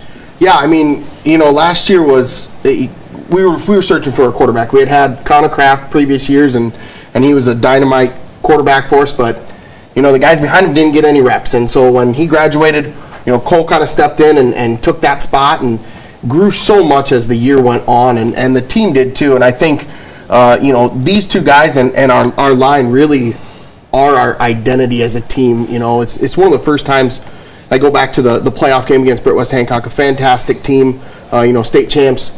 And they punched us in the mouth right away, and for the first time we fought back. And so I was really proud of that effort, and that's kind of the attitude that we want to play with this year. We want to be a smash mouth football team, but spread the ball around and continue to grow and create more playmakers. I'm going to have to ask this question. Turnabout is fair play. What football team are you most excited to play? Oh, well, you heard it right over here. Yeah, I think last year, that Week 2 game, we lost by 1 score to Marcus, and they had a great year. We'll give it to them, but I think this year's our year. We have that Week 2 game circled, I think, for sure. Definitely. Yep. Can you talk about wanting to be a bit more than one-dimensional? 19 of your 23 scores last year were via the run. Talk about what have you guys been trying to do to include some more passing it just into your playbook? Well, I think just him getting more comfortable throwing the football, that was one of the reasons why we chose him as our quarterback, is because he loves football, and we knew he was going to put in the work in the offseason, and just the throwing ability from the end of last season to now has just grown exponentially. So, and he's just going to keep getting better. He's a kid who works hard. He's going to study his opponent. He's going to understand what his reads are and just continue to get better each and every day. And really, we have the guys outside who can make plays. Dylan Pecos, Wyatt Kuntz, Alex Peters. We have plenty of skill guys to spread the ball to, and it's going to be his job to really just make the right read and go make a play. That leads us right to our last question here. The growth that you guys have had from last year and the work that you put in right now, what do you think the key is going to be for Galen Catholic to have more success in 2024? Yeah, I think getting better each and every day is obviously an answer that you hear from a lot of coaches, and that's certainly true for us. We're going to have to build some depth. We have really good, I think, starting 11 on both sides of the ball, but continue as a small school, we got to continue to find maybe young guys who can step in and help us in spot duty or if the injuries happen, because it is football and that happens. So continue to get better each and every day and somehow build depth. I'd say it's just going to be. What was the question one more time about? And what do you think what's going to be the key for you guys to have success in 2024? Oh, I got you. Yeah, I think it's just going to be come ready to play each week because, we got the guys, like Coach said, up front, we got some dogs. We can't let the big boys be on notice, Yeah, we got some awesome linemen, some great skill position guys. We just got to put it together, come ready to play, and just, give it everything we have every single week. I think biggest thing is start off where we left off last year. I felt like we had some great momentum at the end of the year in that last playoff game against Brett West Hancock. I think at the start of the year last year, we didn't have the greatest start. I think we just got to start off where we left off with that momentum that we built last year in the playoffs and build off of that. Very well said. Very well said. Awesome, guys. Thank you so much for stopping by, and best of luck the 2024 season. Thank you. Thank you. Appreciate it. Absolutely. Dig the unis, too. Yeah, thank you. Galen Catholic and their new uniforms are going to start off the 2024 season against the Hinton Blackhawks. Pat, the Hinton Blackhawks and Galen Catholic, always nice seeing those two go against each other, especially starting off the season here in Week 1. And now we're going to move right over to our next team, right back actually across the street. So you guys probably had the shortest drive to our KCAU 9 studio. You probably could have walked here, to be honest with you. It's the Eagles of Siouxland. Christian, guys, thank you so much for stopping by and taking time to visit with us. Yes, thanks for having us here. Thank you. Absolutely. So we're going to start off here with Siouxland. Christian here. Coach, talk about what have you guys done into getting ready for 2024, building off of last year? Building off last year, we've got a lot of experience, we've also got some young faces. The kids have hit the weight room really, really hard. So as you can see, we've kind of gotten a little bit bigger. I noticed. Yeah. We've gotten faster, stronger. The kids know our playbook, and we're becoming more fundamentally sound, and we're able to throw some more wrinkles into our offense and defensive playbooks here. Coach's big fella to your left, is he indicative of the hard work and the size that you have? Yes, he is. He really is. And the sad thing is he's not the biggest guy on the side of football with our linemen. So, yes, like I said, we've got some size, as you can see here. Speed, it's just every day they've been working hard before school. They come in about 6:30 in the morning, come lift weights, run, do speed and agility drills all throughout the school year, and their hard work is going to pay off. And we can see that throughout the preseason here. Coach, that leads me right to my next point. Actually, to ask a question for Judah over here. Talk about some of the takeaways you had from last season. What do you think the biggest learning lesson was for you guys? Unfortunately, the record obviously didn't show for it, but it was a learning year. That's perfectly fine. What do you think the biggest takeaway is now getting ready for this upcoming season? I think it's just the experience that we have was it's crazy that we lost 3 guys from last year. That just playing as a team, playing for the goal as a team, just to have fun. It's not all about winning all the time, but it is to have fun. And I think just playing as a team as we do, it's enjoyable to play with these guys, and I love playing with them. And talk about the connectivity you feel this group has. This is a question for all 3 of you guys. Obviously, there's, just like every year, you rotate players in, you lose guys, you graduate guys. But for this year, what's the chemistry been like? Chemistry's been awesome. These are, I think all these young men are almost best friends. I don't want to speak for them, but just the way that they interact with one another, it has been amazing. From seniors to freshmen, our seniors taken our freshmen and have mentored them. It's been really great to see just how these young men here have taken the young ones under their wings, and it just shows with the team chemistry. So.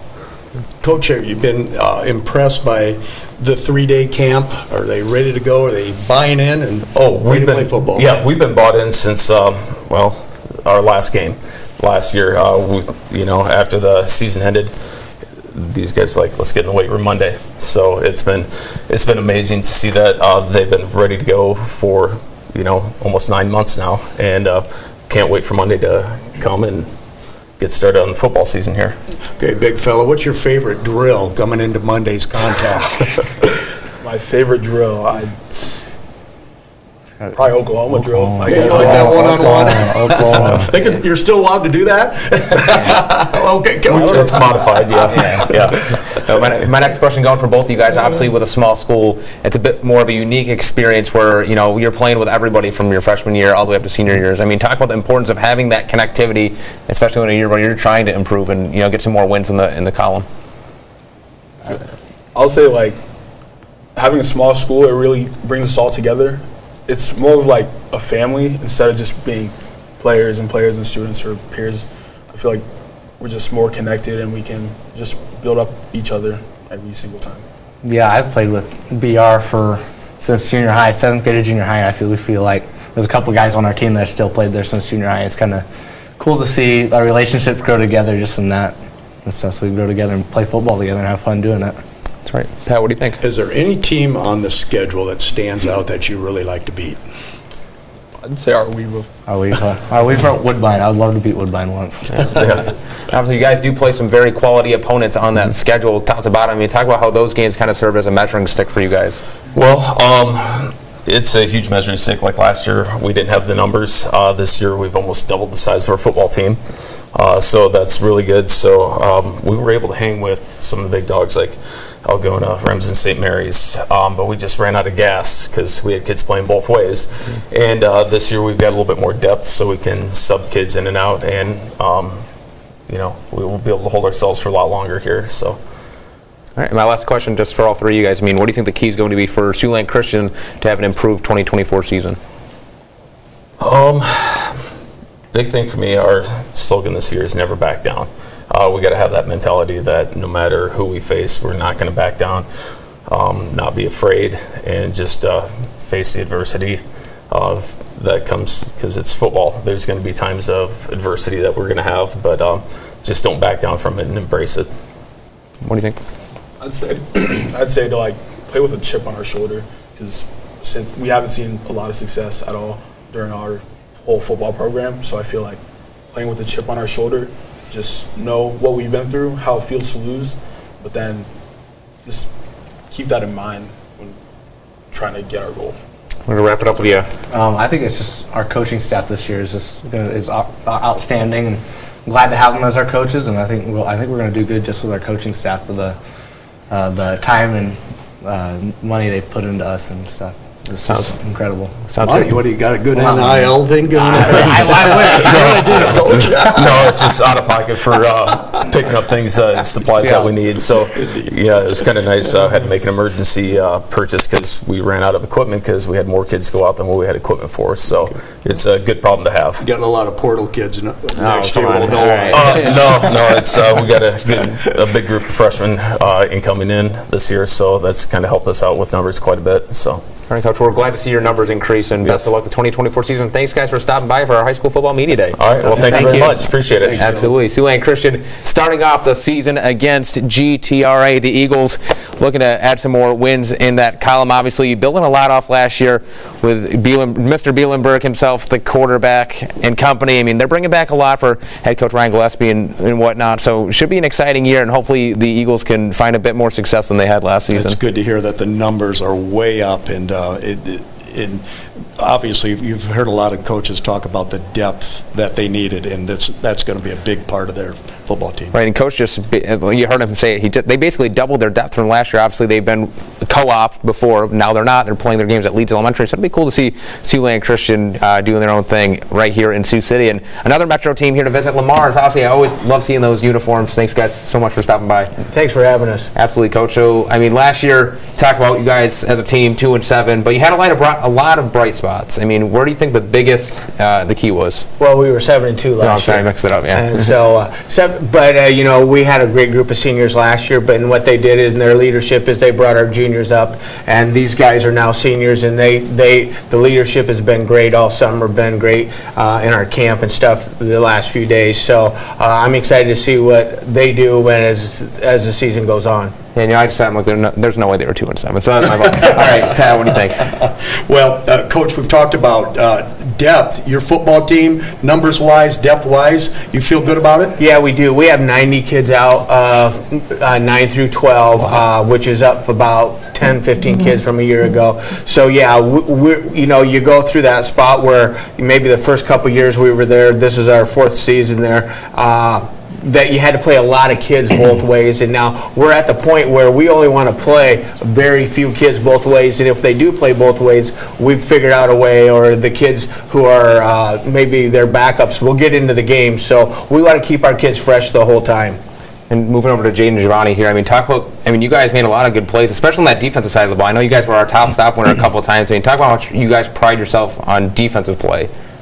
Very much, and defense has been very good for Lamar's the past couple of years, and we think we can get stops, then we can get the ball into our offense and score the ball, and that's what we want to do. I didn't play defense very much, but we believed in our defense, and every time that our offense got out there, punching in a touchdown, and we expected our defense to get a stop and get another touchdown. So it's been really something that we look up to, and our defense is very good, and just how effective they are to the team. And Coach, what do you think the biggest point of growth, or the biggest point of emphasis, I should say, has been for you guys coming into 2024? Well, I think the big thing is, like I talked about, we lost a great group of seniors last year. Now we got to move our juniors up, they become seniors, and our sophomores up. And for us, it's confidence, and it's we spend all summer together, and so that confidence grows each time that we do our 7-on-7s and our open fields and all that. And it's one of those things that, even though we spend a lot of time in the spring talking about chemistry and doing a lot of things with chemistry on our team, this is the time that it all has to shine, and you want that team to be confident with themselves, and each player confident with themselves, but really with the guy they're standing beside and playing beside. So I think confidence is one of the things that we have to make sure that we instill every day we're at practice. Coach, your schedule, pretty good schedule. Yeah, it's tough. It's no doubt. We start off our non-district with probably 4 of some of the toughest teams. You have SBL, a traditional 3A playoff qualifier. You have North, which is a 5A team. You have Boyden Hall Rock Valley, who's won the state championship. They've done that a few times, and then MOC, who has been traditionally a really tough football team. So our non-district definitely prepares us for our district. So what we want to do is, our goal is 3-1, 2-2 at the worst coming out of our non-district. So we scrimmage the first week of our 0 week Central Line. So I figure if we're going to play tough football, we need to be tough, and so our non-district and our scrimmage is definitely geared to be that. For the players, do you guys enjoy that week after week, those hard battles? Yeah, the hard battles can prepare us for when the season starts, and we get tougher each time. We learn from our mistakes, and we get better as all around. Our team chemistry gets better. We learn what we need to work on at practice and what we need to do each week to get better. Yeah, to just add on that, it just helps and toughens us, which is something that we're really big on, with Coach Figdahl. Tough people win, and I think we really need those big moments in those tough times to get tough. That's all. Yeah, very well said. And Coach Figdahl, you just talked about, obviously, having a lot of pieces you got to replace. Talk about some of these guys that have stepped into their roles and how they've, ascended to that standard of Lamar's football. Well, Jamie Sisman, he's a junior. He'll be our quarterback this year. And then, we've had to shuffle some offensive line. Asher Moss, who was a guard last year, he'll be our center. Aiden Kramer's coming back at center. Jaden, he spelled on the offense last year. He'll be our W. And Giovanni, he's moving from H, our running back, to a split end, or a slot receiver. And so we've moved a few kids around, but I think what our goal is to get our best 11 on the field at all time, and like Jaden, he's definitely our defensive stopper, and so he's going to need a rest. So we have Andrew Grant, who will spell him. You know what I mean? So we've got a lot of pieces of the puzzle together. It just, we're ready to, start practice this week and be ready to go. What do you think? All right, Coach. Looking forward to the Bulldogs. You have a fine tradition there. It's been a little bit up and down, but it sounds like you've turned the corner. And hopefully, with these guys and the way their servant leaders are, they definitely take a leadership role in our school. And my last question for you guys, obviously, you know that it starts right now. I mean, building those blocks and that foundation for the 2024 season. What do you think the key is going to be for Lamar's to have some more success? And continue that success, I should say. I just think we keep doing what we're doing. I mean, we talk about the little things every day. These guys do the little things right, and that's what we talk about in practice. They understand there's no shortcuts to success, and so they do all the little things. We've been in the weight room. We had great attendance there. We had great attendance at our camp. And we talk about you have to be great. You have to do the boring things great. And so, we run inside zone. We run it 1,000 times a year, and we practice it 1,000 times a summer. But it's doing it great all the time is what it counts. What do you guys think? Like Coach said, doing the little things and doing like our tradition. Like what we do, we go out there, do the same thing, and we get it done right. And doing that makes us better as a program. And like our fans supporting us, we thrive off that, and that makes us want to be better for the community and for everyone else. Yeah, as for me also, just the team in general and people stepping up. Coach Victor always says all the time, be ready to go at any time, and you never know when your number is going to be called. So for me is that he does a very good job of preparing us for even people who haven't seen the field. He just you have to be ready to step up when your number is called. So. And it's very well said. And doing the boring things great. I think that might be the saying of the day, Coach. I think you got it for now. So awesome. Thank you so much for stopping by and visiting us here at our High School Football Media Day. Hey, thanks a bunch for having Lamar's on. Absolutely. And the Bulldogs starting off week 1 with another battle in the MRAC, taking on Sergeant Bluff Luton. The Bulldogs, obviously with a 7-2 record last year, looking to continue that rich history the Bulldogs have, and obviously that stout defense too. We talked about there was a couple times they were our Sports Zone top stop winner, Pat. Yeah, defending state champions coming in. Going to have another exciting football team looking at their numbers. Goodness, they put up a lot of yards and a lot of touchdowns. Yeah, Pat, you kind of just took my thunder there, but nonetheless, here we go. Back in Nebraska, the Stanton Mustangs. Obviously, guys, thanks so much, Coach Stoddard and company, for stopping by. Yep, thanks for having us. Absolutely. We'll start off with you, Coach. Obviously, what a year you guys had last year, obviously. But that's kind of in the books now. I mean, have you guys kind of been turning that focus for 2024, and if so, how? Yeah, last season was very special for us that, we reached our ultimate goal. We knew we'd have an opportunity to have a great season, and the kids did a great job winning the school's first state championship. And then, building on that into this off season was huge. And the kids said, as soon as we won it last year, they said, we want to get back. How do we get back to that game? And Coach, how do you do that? The motivation coming off a championship season, a new season, or are you defending a championship? It's a new season. Last season, like you kind of said, is in the books. We kind of stay true to our covenants. We want to keep building on the day-to-day approach and the success. Win each day is kind of our motto, whether it's in the weight room or practice or in the classroom. So all of our focus is on that Monday practice here on August 12th. And some teams have to reload. I feel like you guys kind of retooling. Obviously, Becker and Barrett are back, 2 big pieces of that team. I mean, talk about the experiences that you guys had last season. How are you looking to pass that down to some of the players who maybe weren't on that team or didn't really have a big role? Yeah, so obviously, get in the weight room. We had a really good summer weight room attendance and, camp-wise. Last week, really good attendance for, conditioning week. And then Monday, we try to, come in with a great attitude, help the younger kids, like the incoming freshmen, even sophomore, teach them how to work hard throughout the whole season. It's going to be a long season. Hopefully we're going to go back and win it again. So make sure they're mentally ready to withstand a whole 16-week season. And Barrett, obviously a big season for you as well. I mean, what are you looking to kind of do to elevate your game even further now for this season? Well, like you kind of said, this year it's just a new team. Last year's team is gone. There's a whole nother process to start, and we just got to work together with what we have and what we have bringing back. We're bringing back a lot, but we just need to put in the work and work as a team, and hopefully we have the same success as last year. 57 touchdowns last year. What do you do on Saturday? Just kick back and watch some other football, or are you exhausted? I watch the game usually on Saturday a few times, the night before that game, and just watch some college football. That's about it. Yeah, I know Pat's a big fan of the offensive line, the defensive line, and I mean, hard not to talk about a guy like Ren Brown. I mean, going to Texas Tech. I mean, what's it like having him come back too? Yeah, it's a huge piece to our line. He's a 3-year starter now. We also have Garrett Hansen and Gatlin Davidson back, so the 3 interior guys are back in our line. They work extremely hard. They have to communicate every play. It all starts up front, and they do such a great job at the point of attack. Is there one game that sits out in the schedule that you're really looking forward to? Honestly, our schedule this year is going to be pretty tough, but I'm really looking forward to obviously our opening week, Bloomfield, they'll be a pretty good team. Central Valley will be good.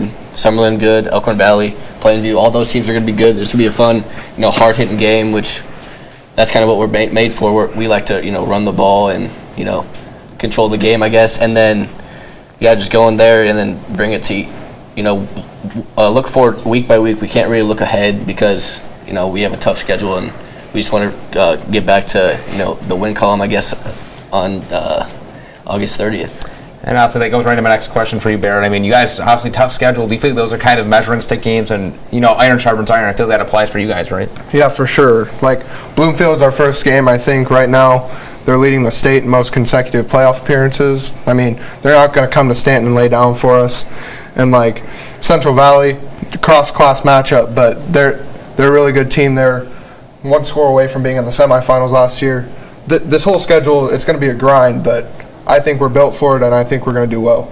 And Coach, obviously the defending state champs, do you feel that puts any additional pressure or even a target on your back, knowing that every team's going to want to bring their best football? And how's that going to make you guys better, though? Yeah, like I said, we really try to focus, like I said, on the day-to-day. We can't control what teams, what their motivation is against us. But we prepare each week, and like I said, with everyone coming back, the opportunities we have each week and each day to get better, that's what's going to carry us through the season. And Coach, that's very well said. Pat, what do you think? Oh, they look like they're primed and ready to defend or win another state title.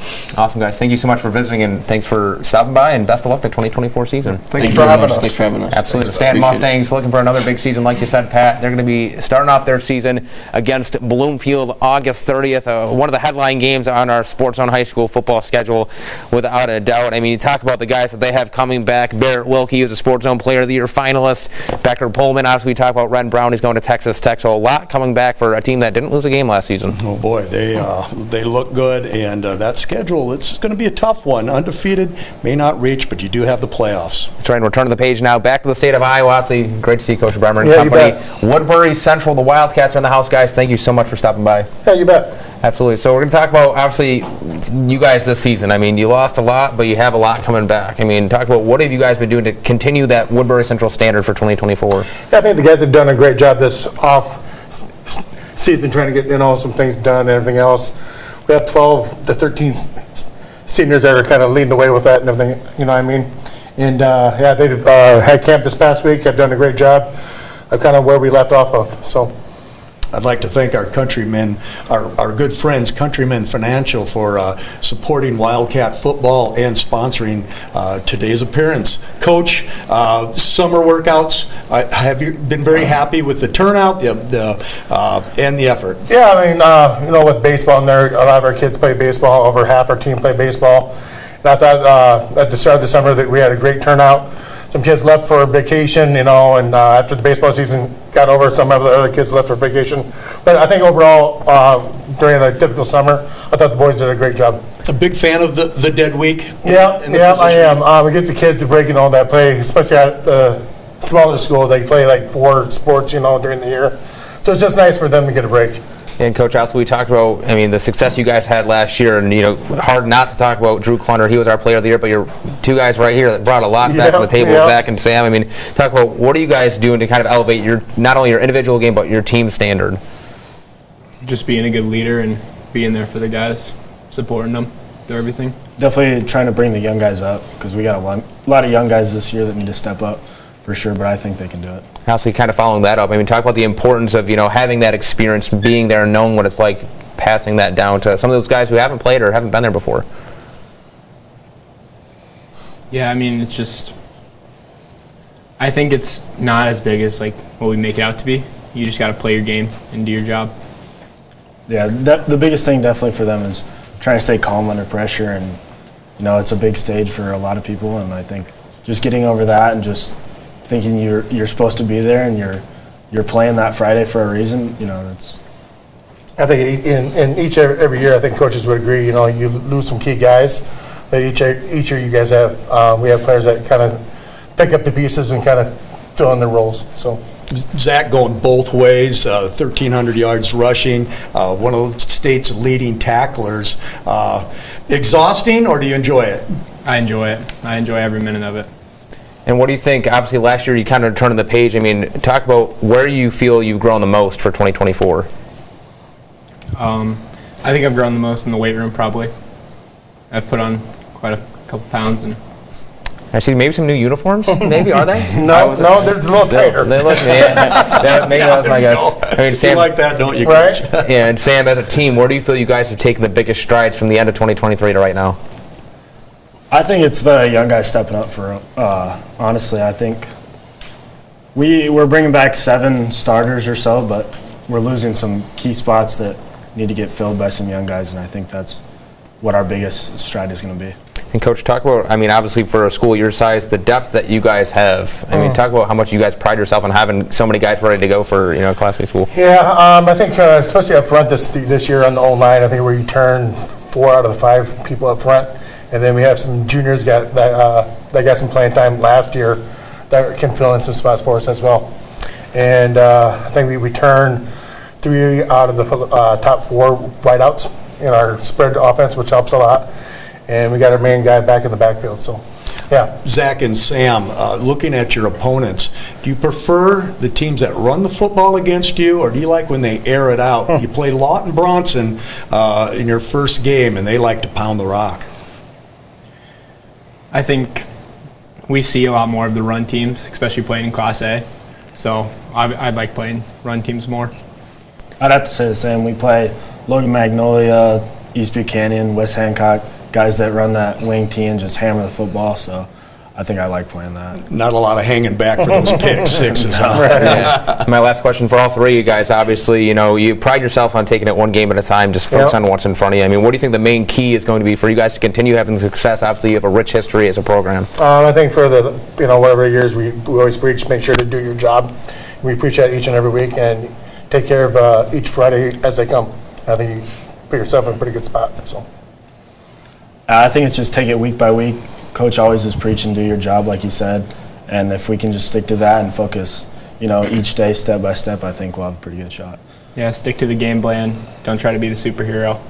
All right, guys, thank you so much for visiting, and best of luck this 2024 Thank season. you, guys. Thank you. All right, and just like Pat, I know you keep saying before I do, Woodbury Central starting off the season 2024 against Lawton Bronson. I mean, you talk about having a short trip. I mean, there may not be one shorter in all of Siouxland. I mean, maybe a couple, but, I mean, probably not getting a lot of mileage there for week 1, right? Well, those opening games, like you mentioned, so fun, so much anticipation, and these guys are itching to play a football game rather than pounding on each other a little bit. That's right, and those 2 teams played pretty early in the season, had a nice game last year. Woodbury Central, a close game. Lawton Bronson played competitive, so hopefully they can continue that. But anyway, return to the page here. Bishop, Hewlin, back in the Metro, guys. Thank you so much for visiting.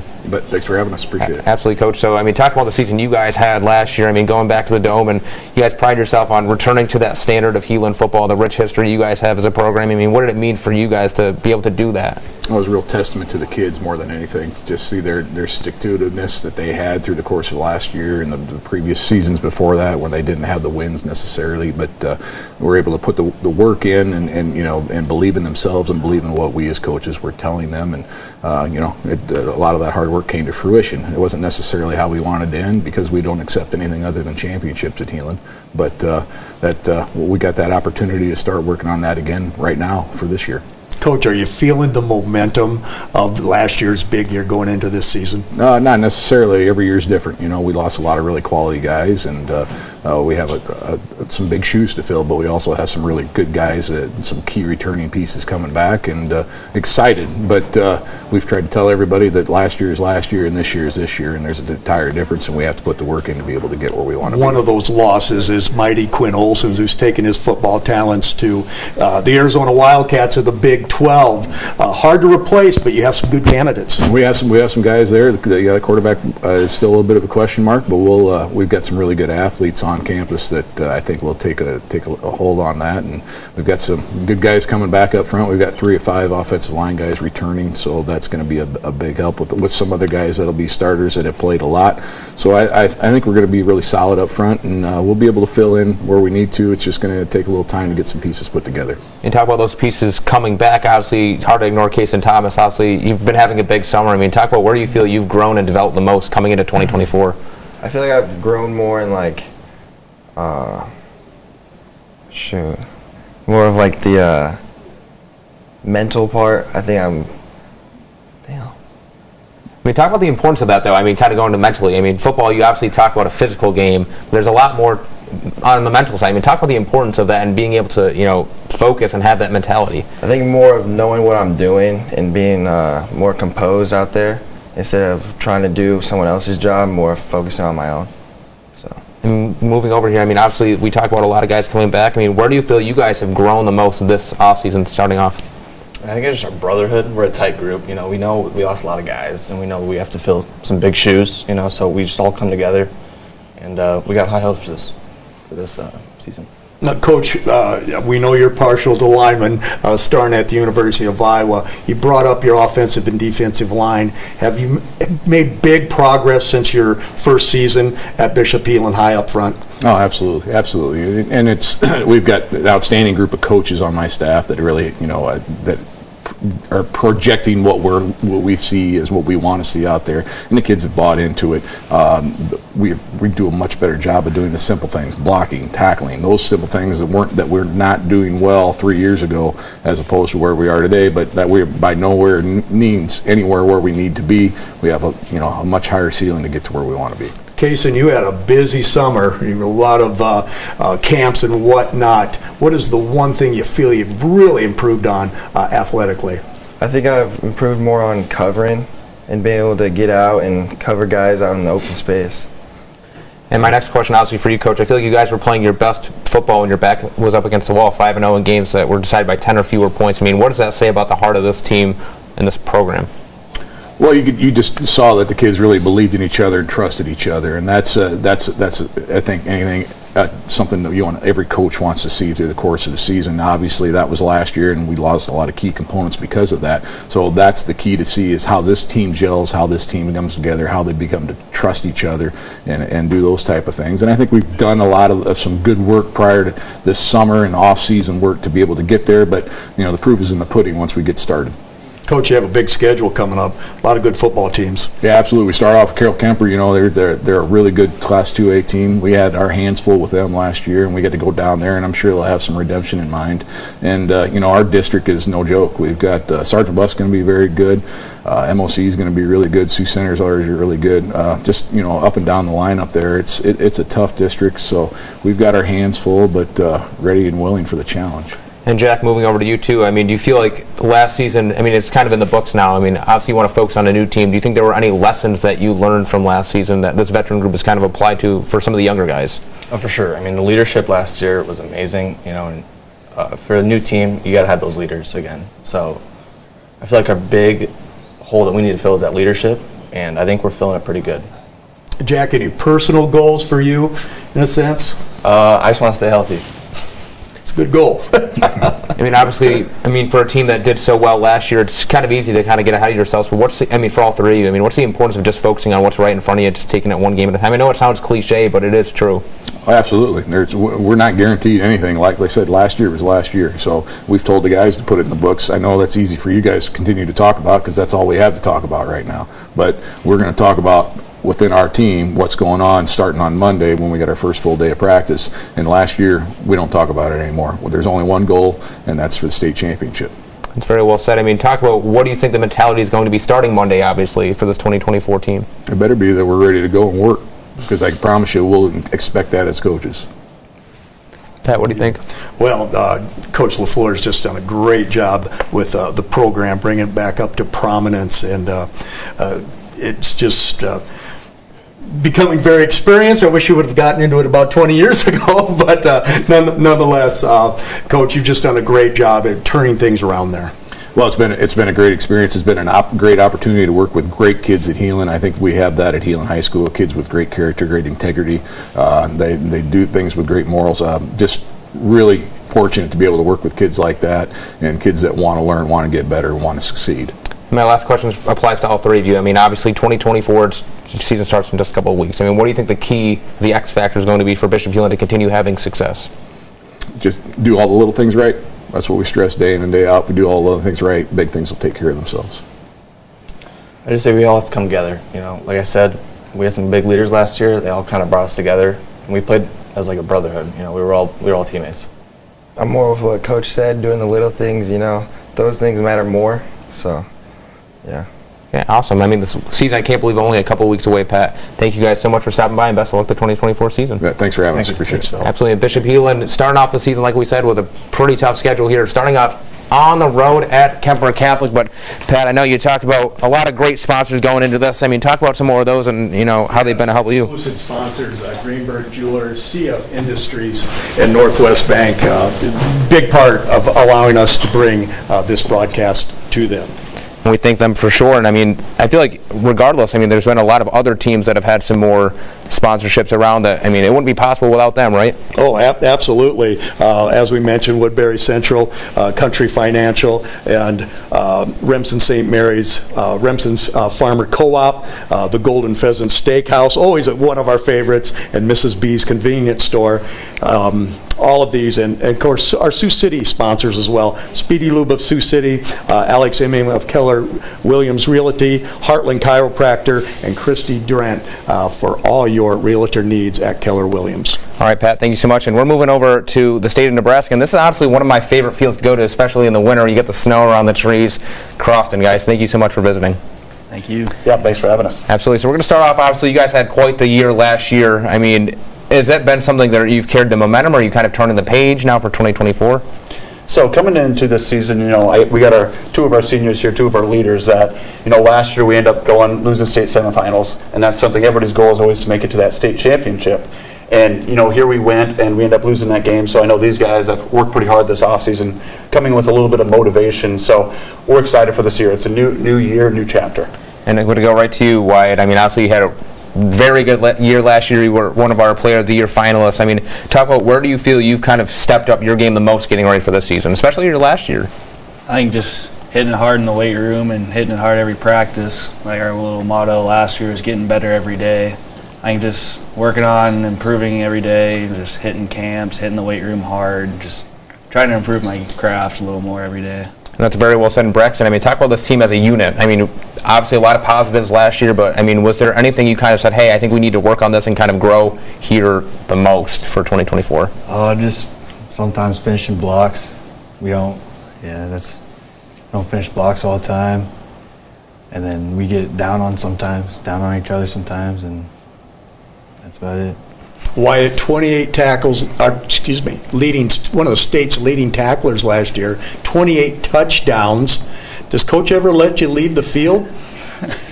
Not a lot. Usually when I go out and I'm listening out with a little ankle injury or something, that's when I get to come off, or when it's really hot out. I think it's fun playing every position, every snap. I love that. It's more fun. And Coach, also, you got a lot of guys that love the game of football, and I mean, a tight-knit group, you could tell, I mean, year in, year out. I mean, talk about what's that for you as a coach to kind of see that and continuing having that success. Yeah, well, first of all, Coach Allen, he couldn't be here today to speak, but, what we've done to set our program, I think it's going in the right direction. I mean, it starts off with these guys right here. They do a great job coming in during the summer, lifting, in the weight room, the classroom, they do a good job. They're part of our community. So I think they got it set on the right thing. These kids, they're great leaders and do a great job. Coach, you had a really good quarterback last year in Will Steffen. The candidates this year, you're confident with them? Yeah. With our quarterback candidates this year, going in, that's always nervous, just having a new quarterback, because that's one of the, they're touching the football every play. So we do have a couple candidates that we think that game one, that will hopefully we get them ready in this 3 weeks of practice to be ready for game one. My next question is for Braxton. Obviously, it starts right now. I mean, putting the pieces together. I mean, talk about the importance of having that foundation to, move that success over into another year. I don't know.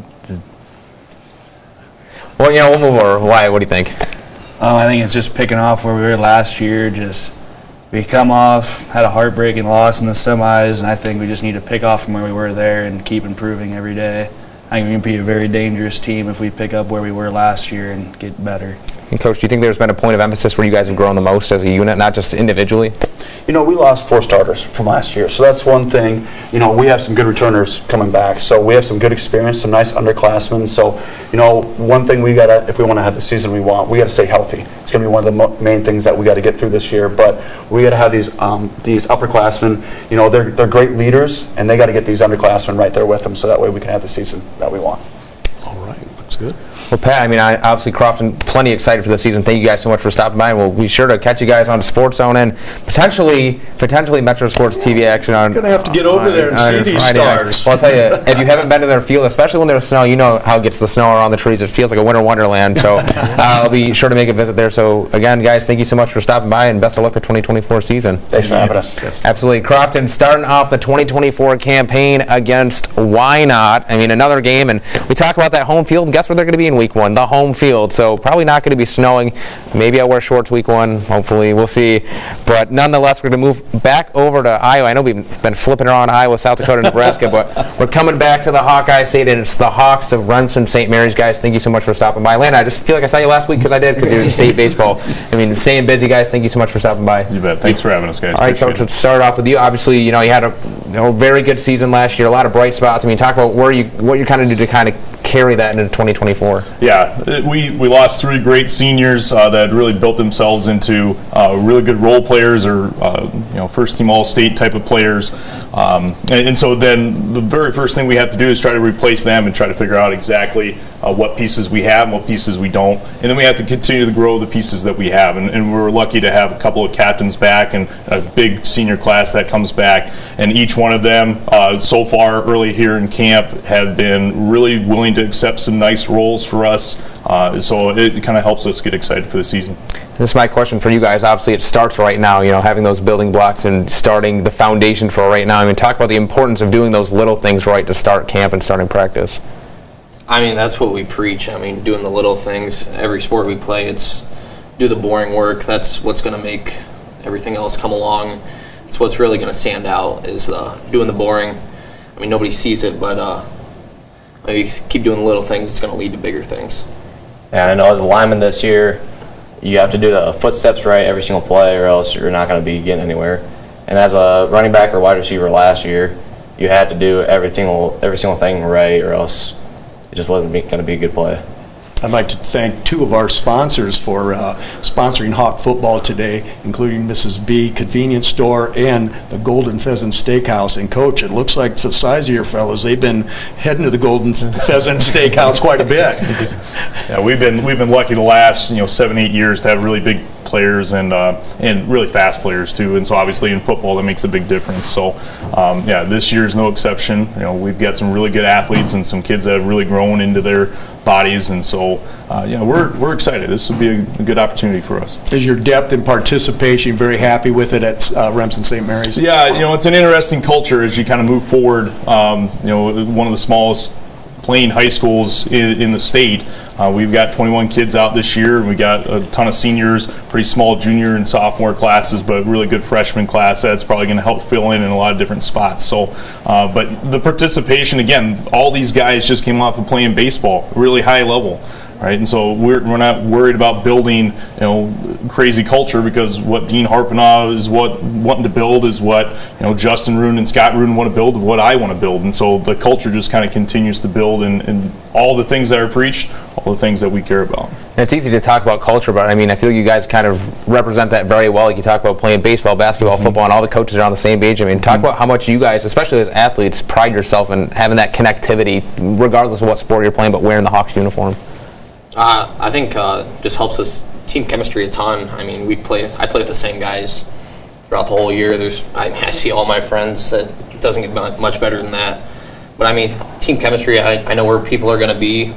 I know where Coink's going to be when he's on the line. I mean, it's just we start to get a sense of each other, and I think it helps us a ton in every sport we play. Brady, another multi-sport athlete too. I mean, talk about what that means to you. Playing with your guys all year round, playing basketball, baseball, football, it just helps out the team chemistry a lot, because you're just playing with them no matter what sport it is. And being on the offensive line this year, I know that Landon's going to do his job behind me, and I'll do my job in front of him.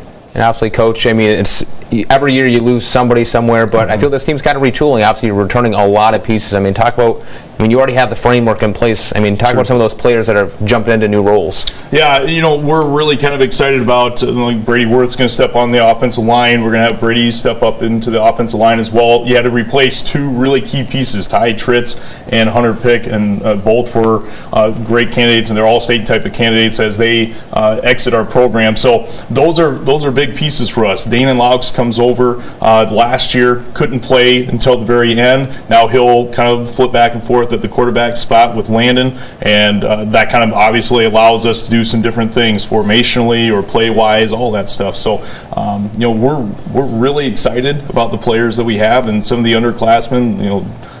Dalton Klein stepped up in the state semifinal in baseball. How can he help us this year in football? And those types of athletes are the ones that we have to try to figure out how they fit and move forward. Fellas, you're on the road a lot in the early season. Does that concern you, or do you embrace those road games? No, I mean, I like them. Go set the tone early. I don't think it really matters where we play as long as we're playing our game all the time. I mean, obviously, the travel gets a little annoying, but I mean, you're going to spend the bus ride with your buddies. I mean, nothing better. Yeah, and going on the road to, like last year, went to Woodbine. They had their senior night, just shutting them out. This year, we're trying to just go do our job everywhere we go. And do you feel like your guys' schedule is almost like a measuring stick for you guys each week, kind of seeing where you are compared to some of these other really good teams that are playing in your class? Yeah, I mean, week by week, I mean, we just kind of just focused on going 1-0. I mean, I don't look too far down the line.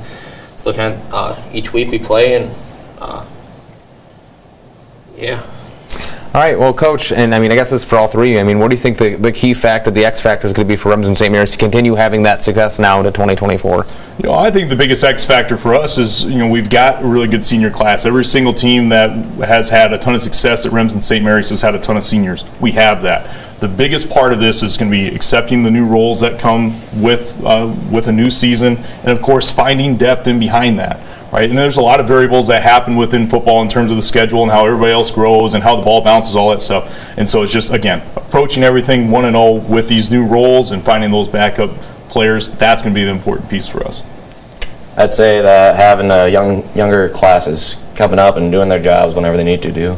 And if we can do our jobs as seniors, they can do their jobs and trust us. Yeah, just going 1-0 every week and just focusing on getting better and just staying there, stay in the present. Don't live on the past. Don't go to the future. Just stay right where you are and just try to get better every chance you get. It's very well said, Pat. What do you think? Well, these guys have quite a tradition. I'm just wondering, do you guys ever get dizzy with all those high-scoring games? I mean, people are running up and down that field like crazy. Is that enjoyable? Oh, yeah. That's what I love about it, man. There's a lot of scoring. Hopefully we try to score a lot, but I think it makes it fun. Everybody loves a touchdown, so. Yeah, I think you're right on that. And thanks again for stopping by, and best of luck, you guys, 2024 season. Thank you. Appreciate it, guys. Thanks for having us. Absolutely. Remsen St. Mary's, the Hawks, starting off the 2024 campaign against Harris Lake Park. And we talked about long bus rides to the Hawks. I mean, this one's certainly not an exception. Pat, I mean, talking about that high-scoring offense, obviously 8-player football, a lot different of a dynamic than 11-man, a lot more offense, a lot more highlights, but, sometimes you get low-scoring games there, though, which I think are better sometimes. I'm a good fan of a defensive showdown. You don't see that much, whether it is the pros or colleges anymore, with the 7-on-7 and the pass game evolving like it has, but you still have to run the football, still have to play good defense, because when that weather gets cold, you're not going to throw the football as much. Yeah, you're right, Pat. And we're going to start a little stretch of Nebraska schools. I know you're bouncing around, but our next school is Cedar Catholic. Guys, thank you so much for stopping by. Yeah, thanks for having us. It's a pleasure to be here. Absolutely. The helmet was very shiny. It caught my eye from over there. So that's the season's right around the corner, guys. Just a couple weeks till game 1 and week 1. I mean, talk about the growth and the work you guys have been putting in the offseason. Coach, I'll start with you.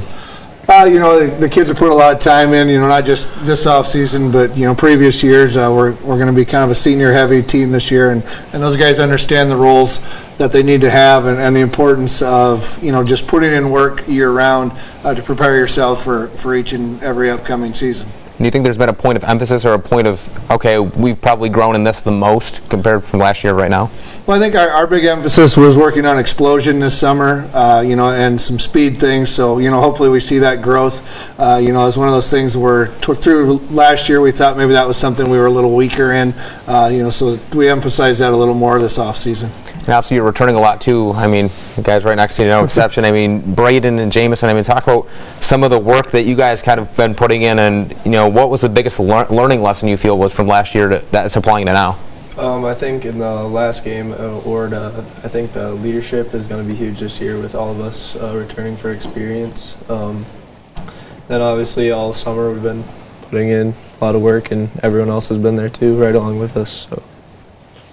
Absolutely, I think kind of build off that. I think leadership's kind of the biggest thing this year. We got a lot of older guys, and I think seniors did a great job this year in the weight room, kind of leading the younger guys, and I think that's going to be a big thing moving forward this fall. So. Coach, amazing tradition at Cedar Catholic, obviously. High standards, year in and year out. How do you continue to build that? Well, I think it starts with our school community. Our parents have high expectations of our kids, and so our kids work hard to meet those expectations. Whether it's in our extracurriculars or just in the classroom. So I think that's kind of where our tone is set.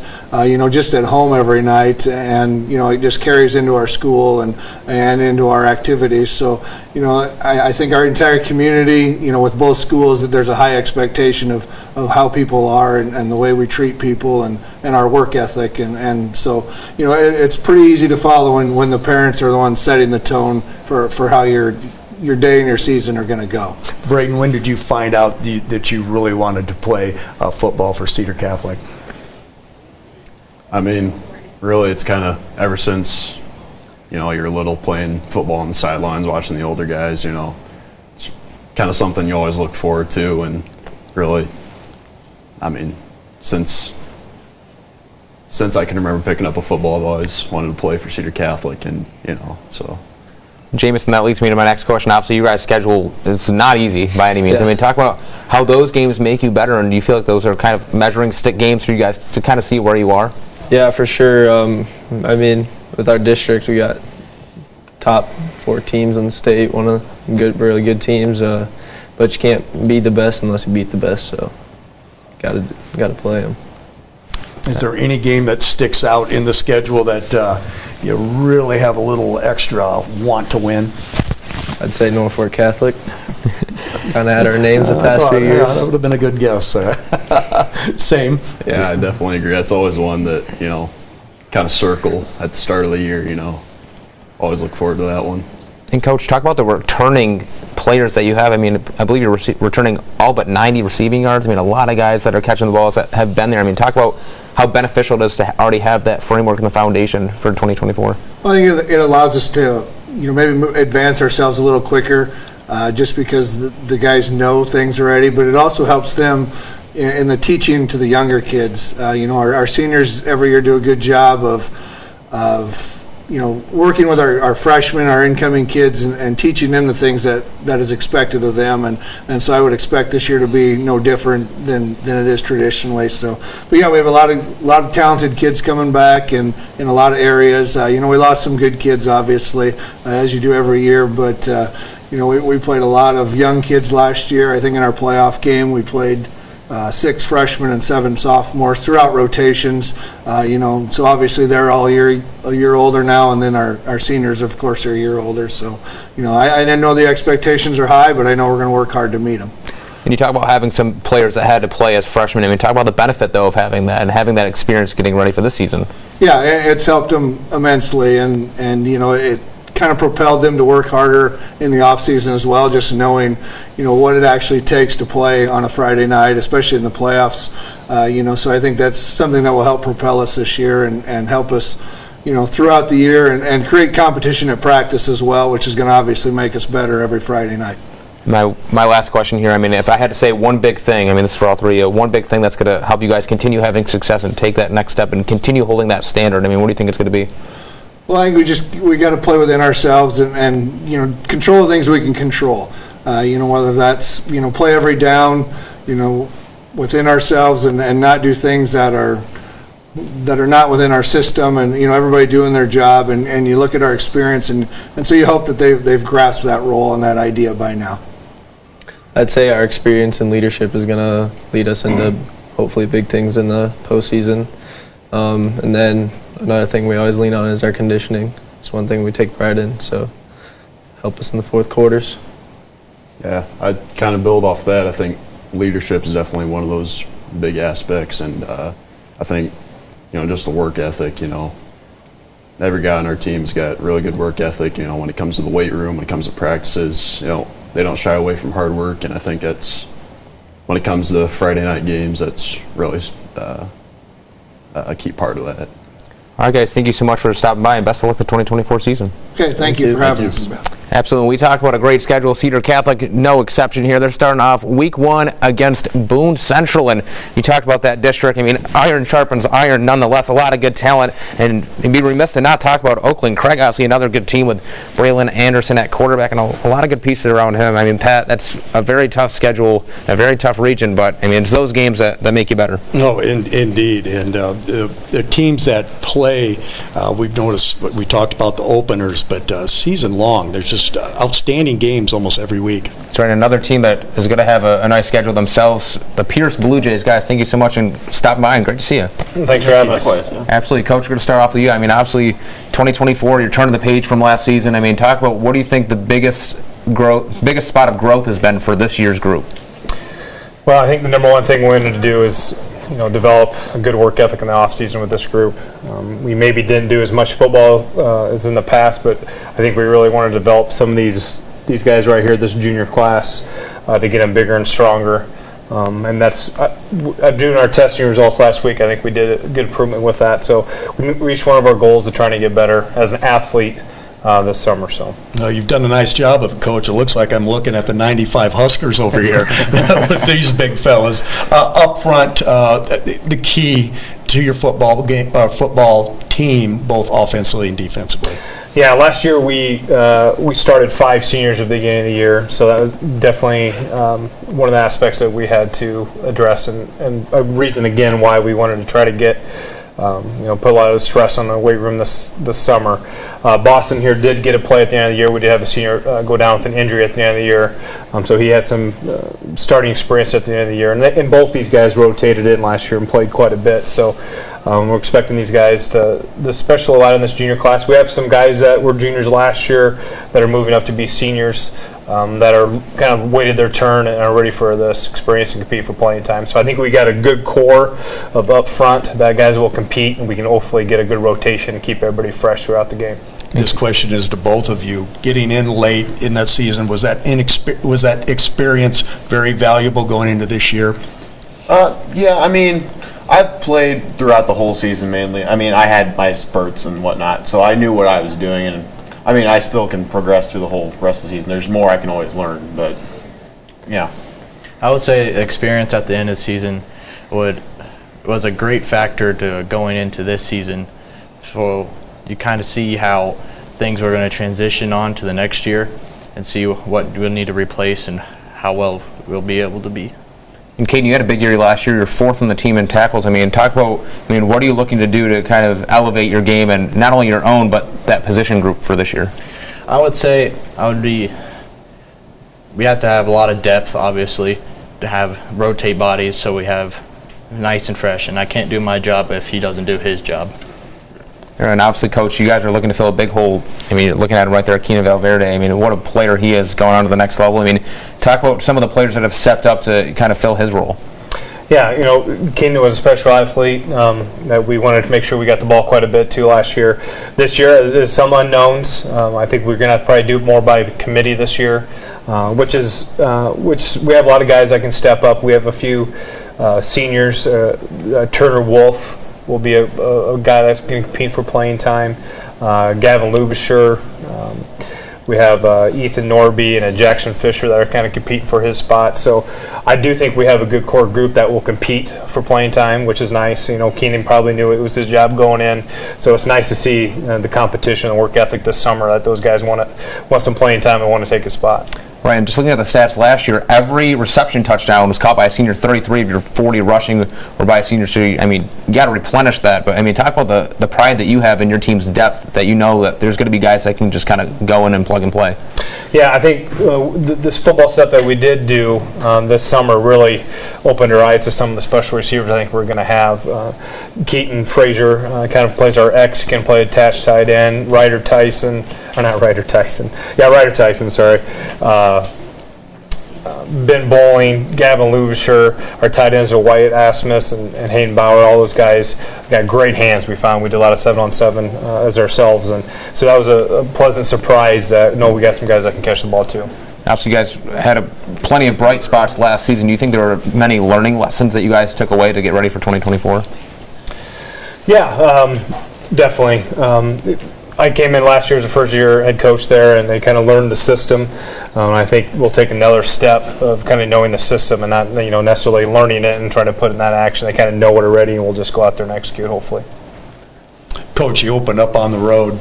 Prefer that, or you want to be at home? I think you always want to be at home, especially at Pierce. Big football community. We got kind of stuck the last 2 years only having 4 home games, so you're hoping for a home game, but we're road warriors too, so we'll get to work and be ready to compete. There's kind of a little extra motivation I think when you're on the road to go down there and get it done. My last question for all three of you guys. Obviously, the Pierce program has plenty of history. I mean, you guys have done a great job of sustaining that. I mean, what do you think the key is going to be now for 2024? For me, I think it's going to be can we improve throughout the whole season. We're going to have some guys that maybe have played a lot of football, rotating in, but now they're going to be kind of in the starting roles, and how they accept that and how they build throughout the season and developing depth, I think is going to be probably our 2 biggest assets of how the season will go. I think personally it's the younger guys that are going to have to help us, like during practice. Like you got to have those scout players for, they have to build a model for like what we're going to expect on Fridays. They're not just blocking dummies at the end of the day. Like they are very important to our team as well. So it's a matter of not just keeping them, but also like keeping unity through the whole team and building off them. It'll be really important for young guys to really step up for like special teams and stuff, because everything that you do on the field is a key factor to help you win the game. Okay, awesome, guys. Thank you so much for stopping by, and best of luck this 2024 season. Well, thanks for having us. Fellas. Absolutely. The Pierce Blue Jays starting off the 2024 campaign on the road. Pat, like you just said, they're taking on Aurora. The Blue Jays, rich history, obviously having some hardware the last couple of years, and they're looking to do so yet again, more than motivated to go back there here for 2024. Yeah, they look excited for the season, like all these football teams, especially the few weeks of practice, almost a month, where you are against one another. Getting that fresh approach of a new team is very important. Pat, I've enjoyed the teams that have brought their helmets, because this one actually right here, one of my favorites, the Westwood Rebels guys. Great helmet, per usual, and thanks so much for stopping by. Well, appreciate you having us. We appreciate the coverage you guys give during the school year as well. Thanks so much, Coach. Obviously, starting off with you here, I mean, talk about the end of 2023 to right now. I mean, has there been anything that you guys have grown significantly? Well, as coaches, we sat down after the season and looked at the things we got to improve on. We finished 4-5 last year. It's not where we wanted to be, but we knew we brought back a lot of talent. 8 of our guys this year ran the state track meet last year, so we got a lot of team speed.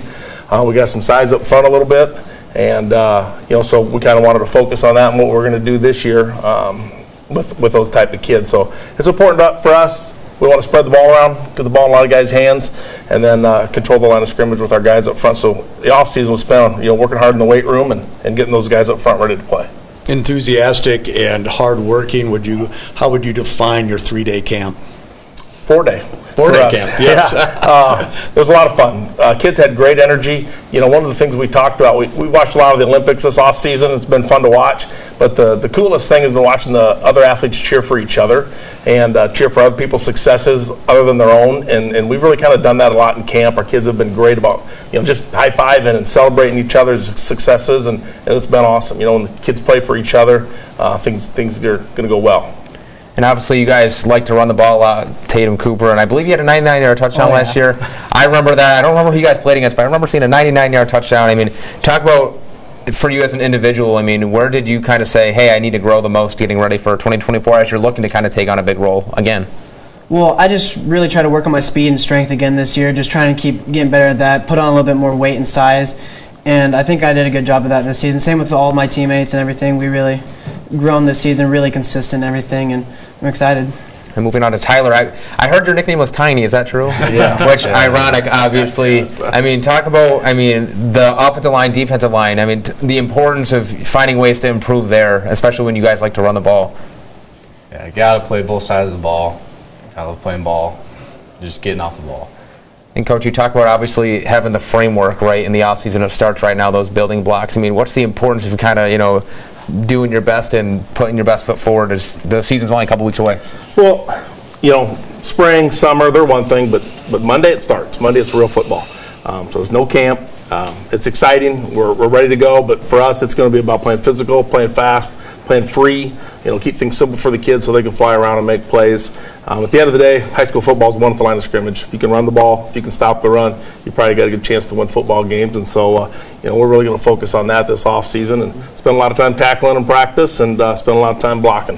Definitely. Talk about some of the players that have had to step up. I mean, you lost your top 3 receivers, 5 of your top 6 tacklers. I mean, the depth in this team. I mean, we've got 12 returning seniors, and so a lot of guys that have played minutes, either special teams or through subbing and stuff like that. But we did lose a lot of good players, no question about it. And our numbers aren't where they've been. We're about 40 kids, which is a little lower than normal. But the guys we have worked hard, and they're going to be ready to play. Like I said, we have a lot of talent. A lot of those kids ran down to Des Moines and did well down at Des Moines. And we think they'll be just fine. Tiny counts as 5 guys, yes. doesn't he? Yes. Tiny, offensively, defensively, what side of the line do you like to play the best? I like offense, just getting off the ball and taking care of business. Moving people back? Oh, yeah. Okay. Yeah, our kids take a lot of pride in getting off football and being physical at the point of attack. Coach, do you like the transformation to the more the open spread 7-on-7 compared to the old style run the football? I understand why people do it. Like I said, when you get speed, you want to get everybody touches, and everybody, high school kids want to play, and they want to score, and they want to touch the football. So when you hand it to one guy over and over and over, that's not exciting for the other kids. The linemen, they're used to it, but the running backs and the skill guys, maybe they're not. So the spread obviously is great in a lot of ways, but we still want to run the option and do those kinds of things out of those gun looks and everything else. And so it's a lot of old school still in with the new. And a lot of people are still running the buck series out of the gun to just move their quarterback back 4 yards. And taking a look at your guys' schedule, too, I mean, it's not easy. You play Woodbury Central, you play MCRU, just to name a couple. I mean, talk about how those games kind of serve as measuring sticks for you guys, kind of to see how much you've grown and also to see where you're at. The schedule changed in Iowa. We only get 8 regular season games. We got 5 teams that made the playoffs last year. So the majority of our schedule were playoff teams. A lot of those games that we lost last year, those 5, I think 3 of them were one-score games going into the fourth quarter. And so, obviously Woodbury Central, MCRU, Logan Magnolia, another quarterfinalist. Those are all measuring sticks for our program, and 2 of those schools, we were within a touchdown in that fourth quarter and just couldn't finish the game. But for us, honestly, our focus, we always have preached this, is you can only go 1-0 each week. Right, and so our big focus will be Maple Valley, Anthony, COU, but right now it's on us. And my last question, I mean, it applies to all 3. I mean, what do you think the main key is going to be for you guys to have some additional success in 2024? Obviously, you guys are looking for that first playoff appearance in the last couple of years. So what do you think it's going to be? Keeping that intensity all week, every week, taking it week by week. Tatum, what do you think?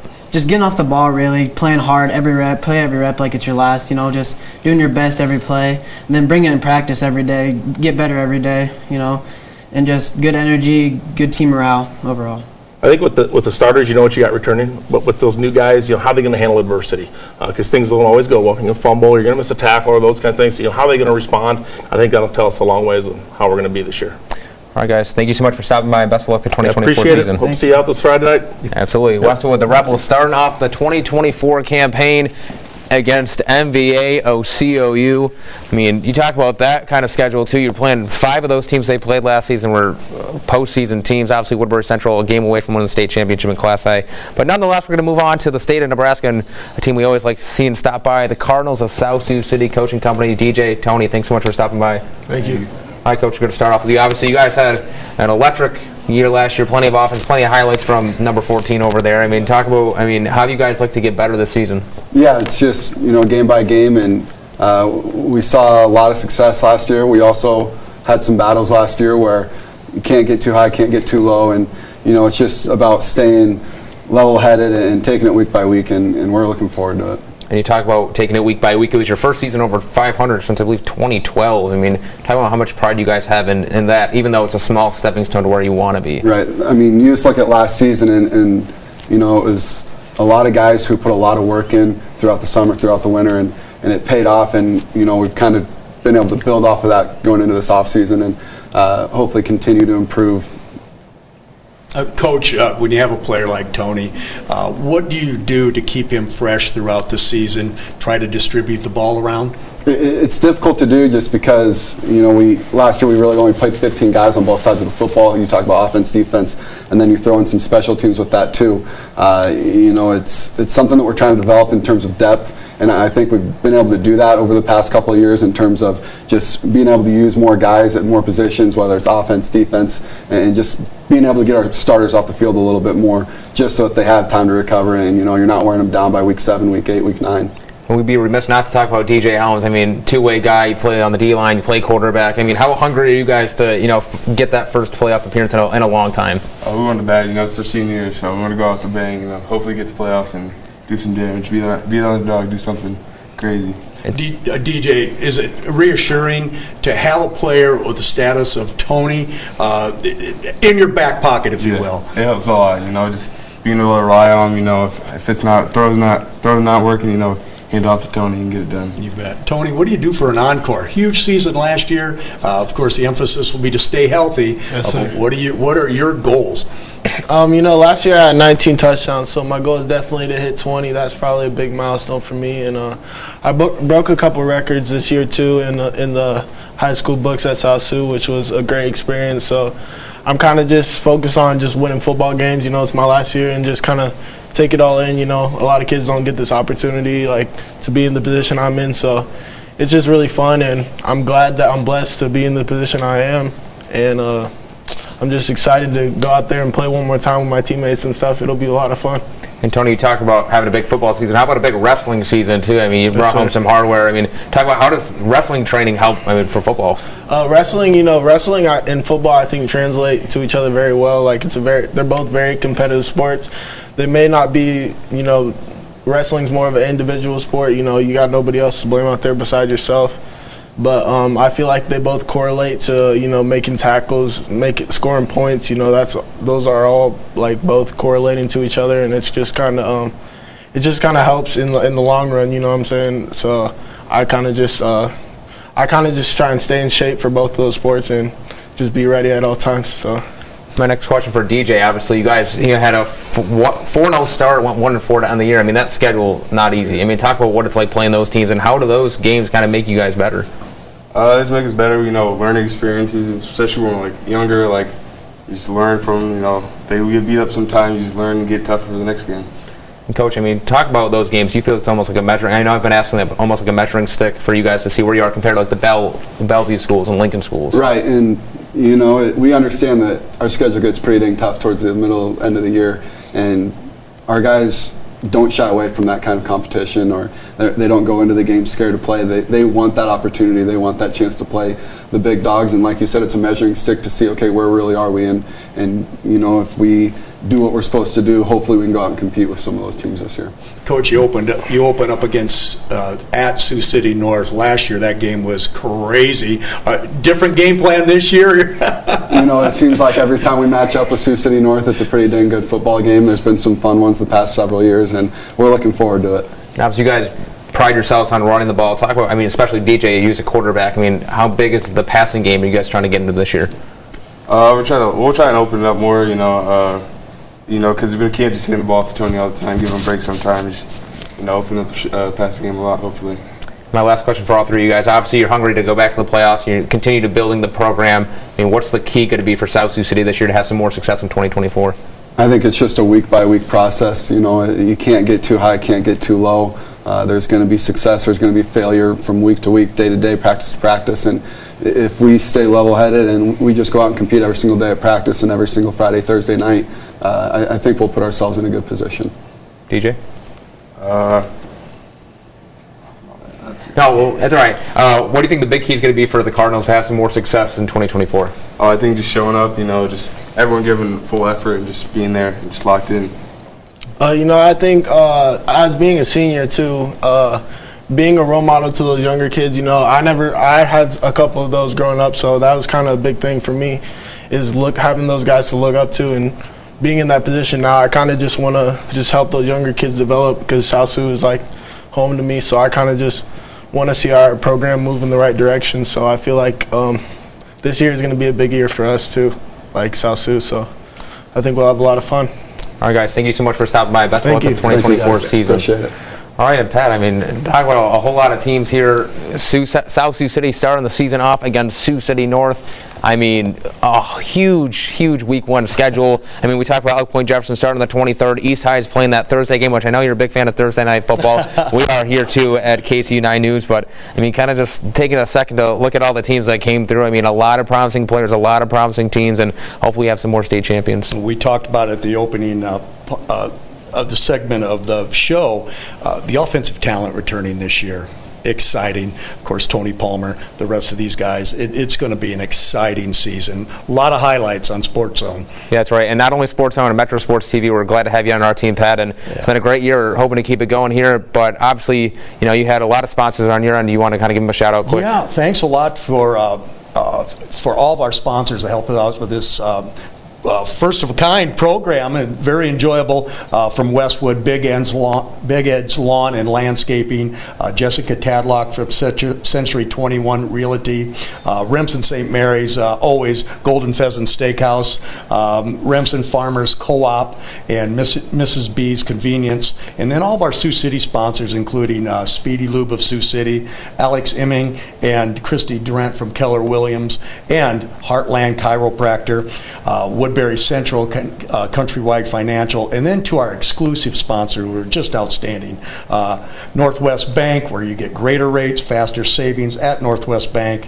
CF Industries, their mission is to provide clean energy to feed and fuel the world, and our good friends from Greenberg's Jewelry, where every diamond tells a story, and this season is certainly going to be a diamond on the football season across Northwest Iowa. You know, Pat, I think you're 100% right, and I'm just getting chills thinking about week one, obviously only a couple weeks away. I hope you're ready, because I know I am, and the rest of our Sports Zone team more than ready this year. How many football games will you be on that first night?